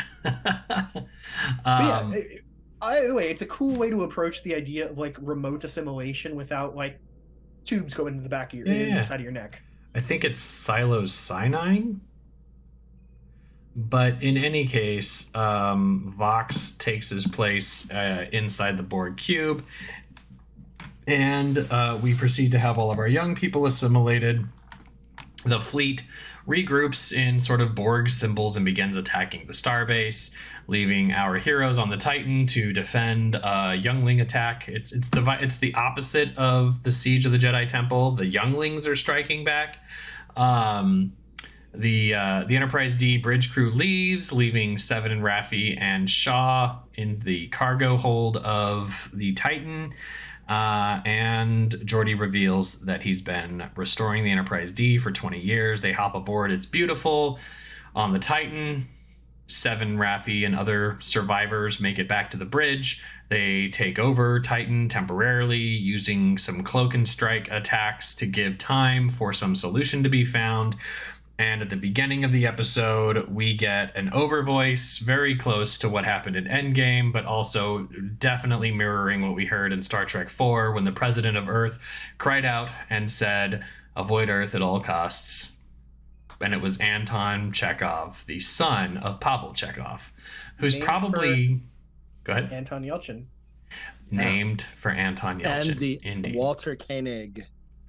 Yep. Nice return from Walter Koenig, which also was with great. A little tiny bit of Chekhov there. There will always be hope. Loved that to death. It was great. I was hearing it in the Federation President's voice from Star Trek 4. Very cool. I figure like there's got to be just like a template like tragedy speech that the president has to give, and you just fill in the blanks kind of like a Mad Libs, and then you read it out. Well, for as many times as Earth has been in like crisis like this, they probably just got a template. They just form factor, type in your details, and transmit. To bring a real life case, like Richard Nixon had a template of what he would say if Apollo 11 never made it back from the moon. Like he had a news story ready to go, being like they gave their lives as American patriots and stuff. There were actually like 4 different versions of the speech. They were all a bunch of goddamn long-haired hippies. No, I'm kidding. Sorry. They had like 4 versions of the speech. There was 1, success, they make it to the moon and can come back. 2, success, they make it to the moon but can't come back. 3, total abject failure, explodes on the pad. 4, they go to the moon and never make it there. Right? Like they had multiple versions of it, and he actually recorded himself practicing a couple of these, which is where shows like For All Mankind are able to get like dialogue for some of these scenes and stick them into the episode. Like there's no video of him saying it, but the recordings, the audio did exist, or does exist. Yeah. Nice. So we get this beautiful TNG almost intro with the T-Tauri Nebula coming to the screen. The Enterprise in her 4K CG glory is racing its way back to Earth, and they get a signal. They realize there's a Borg ship in Jupiter, so we just cut out like several hours of exploration trying to figure out where this is all happening from. Get to Jupiter, and turns out Jupiter Station has already blown up the Borg cube, and it's nothing about Jupiter Station at all. 6 saucer sections of an Enterprise station just there, and nothing. Yeah, Jupiter is really fucking big. If it's on the other side, it's really far away. But the Enterprise at warp, several minutes away, can find it faster than Jupiter Station. They could probably detect it, but what's it gonna do? That thing was like 84 kilometers wide or some shit. That was not a regular cube. No, that was much bigger than the cubes. Jupiter Station's like, yep, there's a Borg ship there. Radio silence. Yeah. Shut down everything. Fucking thing. Yeah. If you dig into the wall, I'm gonna kill you. There are people like this. All right, so was coming from inside the house. It really was. It was. Yeah. Hello, hi. This is the Borg Queen. Do you have transporters? Hi, you've reached Jupiter Station. I can't get to the phone. So yeah, let's talk about the Enterprise's attack on that Borg complex. Right? Oh, man. What do you mean the Millennium Falcon moment? This is pod racing. Give me There's the dead. Give me your dead eyes. There's always a bigger fish, Dag. There's always a bigger fish. Okay, we're all over the place with this though, which is great. Yeah. But I really love the part. I'm not sure if I really love the part. I love how New Data like stands up for himself to be like, please trust me. But I didn't really like so much that Geordi was like, not even my daughter could do this. I'm like, you've got Data right there, Geordi. Right there. It's a machine. Like, how could not? 60 trillion calculations per minute, and you don't think he can go through a water slide? It's not just his calculations, though. It's the calculations and the ship being able to maneuver. There's a lot to it, but I agree with you. I'm glad that Geordi was willing to trust his friend and his gut. We're really lucky that the pipe in there was big enough for that saucer section. Yeah, that ship Enterprise was always depicted as being too huge to do all these things. Right? Except with the Dyson sphere. Except with the Dyson sphere. Remember the door that like swishes up on the shields? It was at least 2 Ds deep. But okay, so deep, really, Dag. Did it ever bug anybody how they beamed Geordi and Scotty out of the Janolan with the shields up? Blew it up before they put the shields down. Split second, dropped shields and beamed them aboard and then left. That's the way it makes sense for me. What really doesn't make sense for me is that the Dyson Sphere must have come from the J.J. Abrams verse, because despite the fact that the diameter of the Dyson Sphere being the 2 AUs, full freaking distance to Earth and the sun, somehow going inside the gates meant they were being pulled inextricably by gravity towards the sun, and they were going to hit there in a few minutes, even though that would never ever happen. You would just orbit the sun at the distance of Earth for the rest of your natural existence. That's why I say it's from the JJ verse. It was such an unfinished concept. It was really cool. It would be really cool to see that come up in Legacy or something too. Right? Like, Picard calls for help to save the Romulans. The Dyson Sphere shows up. we got enough material here for a 30th anniversary. There's everything we love and everything that's wrong with Relics episode. There's 200 million. The surface of 200 million Class M planets is on the inside of this Dyson Sphere. I think the Romulans are going to be okay. Yes. I mean, worst case scenario, you put it around the Romulan sun and just go, wait. It'll capture the Nova. It's fine. And you just put solar cells on it, repower the Dyson Sphere. It's cool. We're just going to be traveling around in a giant gravity barrier. Ooh, what if the Dyson Sphere was from the aliens from the Sphere Builders? No, not the Sphere Builders, but from season 4 of Discovery. It was a giant gravity thing, gravity vacuum, or whatever they called it. Yeah, what if it was just a Dyson Sphere? The DMA or something? Was that the DMA season? Oh man, that'd be really cool. Anyway, so Enterprise faces off with this thing. They need to go through it, and Geordi's like playing Sabotage in the background. You know, can't stand it. You're on my planet. That would have been great. Computer, play Kirk. Some guy did it to. There was one, and I shared it on Twitter. I don't know if you saw it, Jack, but there was one that a guy who did an edit of that to a Beach Boys song, and it didn't sound bad. There was another one that did an edit to Kirk Thatcher's "I Hate You" from Star Trek 4. There's also one of the Beastie Boys. The Beastie Boys songs were great too. Yep. All of the edits are great. But what's really awesome, we also see, Enterprise strafing the surface of this Borg cube, and Geordi being like, we need to take those guns out before they take us out. And Crusher's just like Princess Vespa from Spaceballs. Everything gone. And then they go and they do the epic tube crawl. And I think what that really is that love letter to like, this is what this ship has always been able to do. We lacked the graphics and funding to give it to you, so here it is. And so, let's think about one of those scenes that's very memorable for the Enterprise D. With the Temerians, right? The Temerian Deep Space Cruiser and the Enterprise D facing off over the planet where the two captains are, right? And they fire a phaser. The other fires a phaser back. They just kind of look at each other meanly. Couple fires of phasers. Oh, blah, blah, blah. That was the best they could do at the time.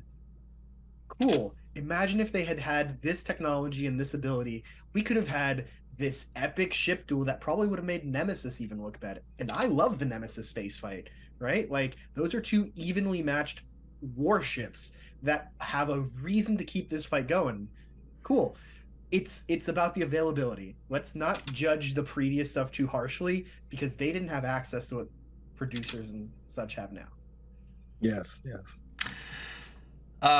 This episode called out a lot of Worf humor for me, like the time when he's like, there was a moment today when I thought we might actually live through this. It's just, oh, okay, we're ready. I cried. Die quickly. Thank you, Lord Data. I hope we die quickly. He does it like a comedian. It's so good. The first time I cried in this episode was when Riker looked up and told Deanna, I'll be waiting for you with our son. And I was just like, no. And then, Deanna, of course, pulled another Nemesis and was like, I know where they are. And conveniently, like, Fast and the Furious, Starfleet drifted the Enterprise into a pickup and bailed. And the Queen's like, curse you, Gadget. I'll get you next. Yes, I just really appreciate that it gave us at least a moment there where Deanna got to show off that she is a good pilot. Yeah. Right? The fandom loves to shit on her for Generations and Nemesis and how both times she crashed the Enterprise when she sat there. But both times she did what she was told and did it really well. Yeah. Right? Yes. And here she took initiative, ran up to the helm, was like, I know where they are. Didn't wait for anybody to give her permission. Immediately started typing into the thing. And then we see it pull this maneuver that we've never seen an Enterprise do before. It was really a great moment. Came in, did a donut, beamed them out, and left. And made it out of the blast before they all died. Yeah. Which is not that easy even for a regular cube. Remember First Contact? Yeah. Oh yeah, it took a couple of ships out in that explosion. Yeah, and that was just on a regular cube. Yeah, exactly. So we get these amazing, just a ton of ship porn for our baby. Worf gets the best one-liners. Deanna gets a moment to shine. Crusher gets a moment to shine. Geordi has his daughters at stake. The Enterprise E-line from Worf is also worth mentioning. That was not my fault. But what do you guys think happened? Somebody had conspired with another enemy to insert tribble DNA into the transporters, and then everybody under the age of 25 got turned into a attack tribble. That was not my fault. Worf was on Ryza at the time, participating in his third eco-terrorist movement. I know Renzo's like, stop it, Dag. At least I got Bryan laughing with me. I'm right there with you. I get it. It's just we kind of had this conversation already. Sorry, Renzo. I'm an easy audience. Renzo, enlighten me what we said about the Enterprise E. I mean, honestly, I think that it is probably some kind of like diplomatic disaster.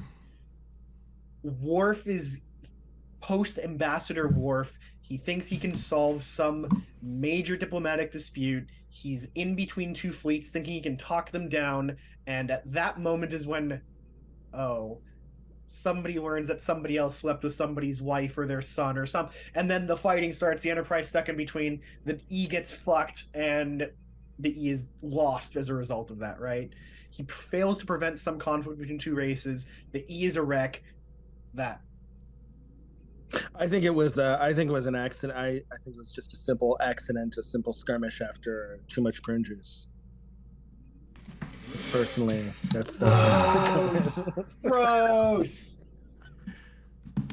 I still like my attack tribble thing, but the only other thing that I really think we should really mention, it's a shitstorm.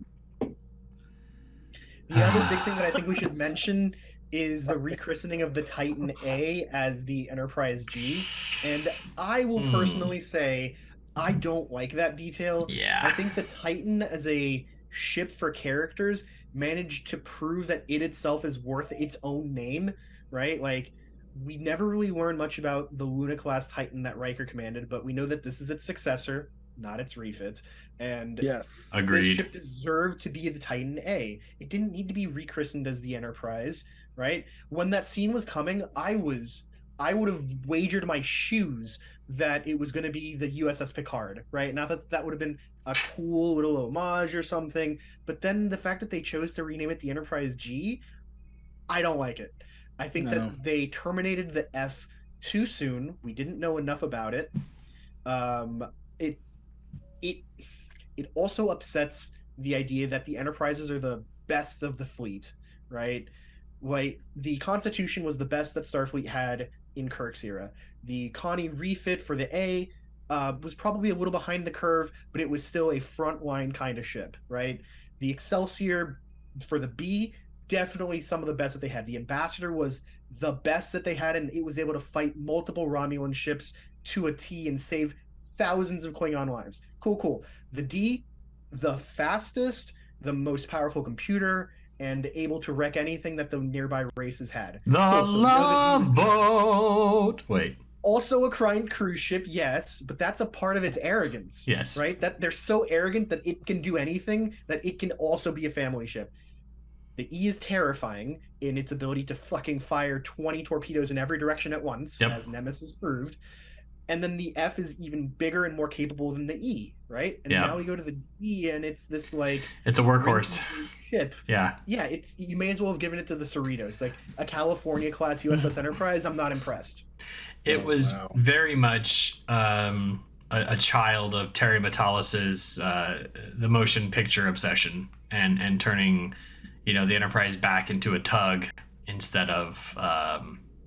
I'll just say it, something beautiful. I didn't think the Titan was a pretty ship in any way, shape, or form, and calling it Neo Constitution was just meh.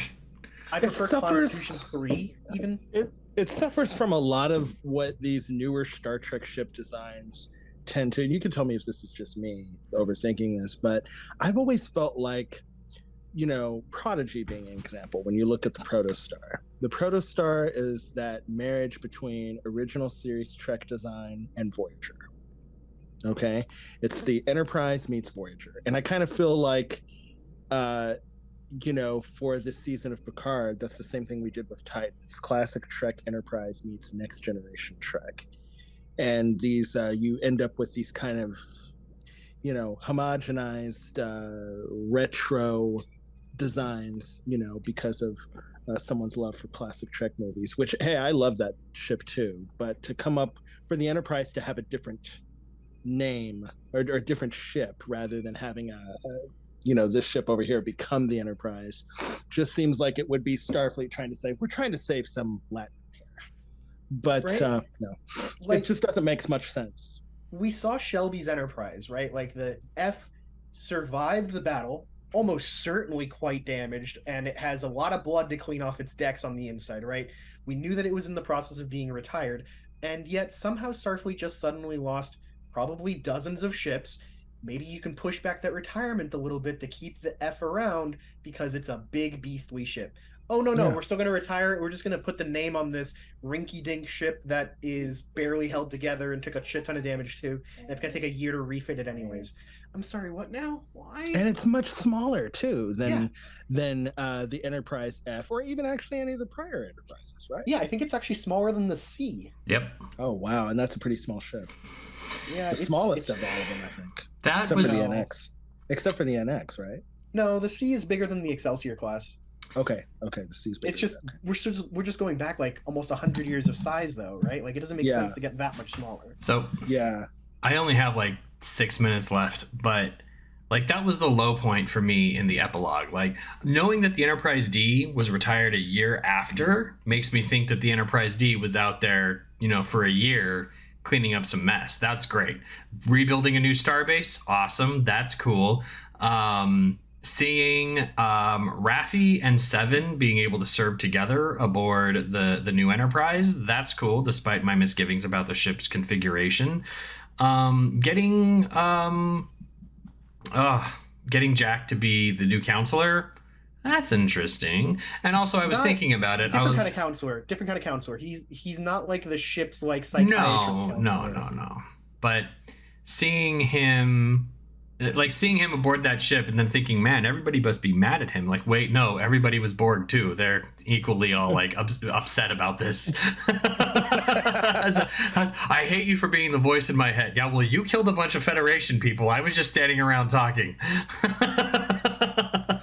Yeah, I mean, I think that they did a really good epilogue. Fairfield. Remember the poker scene when they're all like, okay, one last drink, everyone, we're good after this. Yeah, all right, one last one. And then Picard pulls out an ace. Yeah. Suddenly they're sitting back and playing poker. Yeah, that really was good. That was such a great note to end on. And I was actually very happy that with all the doom and gloom and all the darkness, literally darkness, that they were able to end on a positive note, and that if indeed we don't see anything else, I don't know about the two of you, but for me, this felt very permanent. The there's always possibilities, as Spock always used to say, but it just seems like this is kind of the end of an era for us. It was definitely a great love letter and a good send-off for the people that we have loved for 36 years. Yes. Yeah, I don't need more stories about most of these characters at this point. I'm happy with the understanding that Riker and Troy will be returning to live on some developed place after a fun little getaway. They'll raise Kestra. Maybe she'll join Starfleet, but I don't really need to know. Their story is very settled for me. Yeah. Yes. Geordi has his daughters, and he's had a rapprochement with one of them. He's rebuilt the relationship, and he's happy doing what he's doing. Cool. I'm good there. Worf? Maybe I could... Worf is the one I really need more about, because if he's going to be this contractor for Starfleet intelligence, like fixing shit but not in the Section 31 way, there I'd like more story. That's more exciting. I agree with you, Renzo. I just need a line from Worf saying, "I visit Alexander regularly. He's a great son, and I'm a great father." Just kill the trope right there. It'd be great to kill the trope. I mean, yes. But yeah, like, they give us a good bit, right? Yes, it'd be nice to know what ended up happening with Laris and Picard and Crusher, or if it's like some kind of throuple, which would be cool, right? But like, I don't expect that explanation. Maybe we'll learn more, maybe not, but I don't need it. But yeah, like, these are good denouements for these characters. Yes. And then we had the after the credits scene. And then Q's back. Stop being so linear, Dag. Yeah, no, that was I was okay with that. I was like, yeah, no, it's totally great that Q can like be any when, and then just like he dies a year ago, but he's not dead. I'm fine with that. Not every grain of it needs to be explained, and that's what I love about that line, and that's what I love about you think in such two-dimensional terms. How small you've become from the Borg Queen at First Contact. Yeah. I would have really liked, though, for there to have been, like, some mention of the Jurati Queen, right? Like, go with me on this one, right? This is short tangent, right? But maybe there's, like, after Borg Queen goes down and the Enterprise D pulls back up on Earth, they get a hail from Jurati being like, "I've got 322 million missed messages from the last 6 hours. What the fuck just happened, Picard?" Right? Something like that. Would have been all I fucking needed, right? The messages were jammed, they couldn't get through, but just something to prove that she's still there, because her character would have been interested in what was going on here and should have been involved. We said that would happen too. It'd be a great surprise to have the Jurati Borg fleet show up, and you've got, the Borg good guys fighting the Federation bad guys, which would have been an interesting flip on that.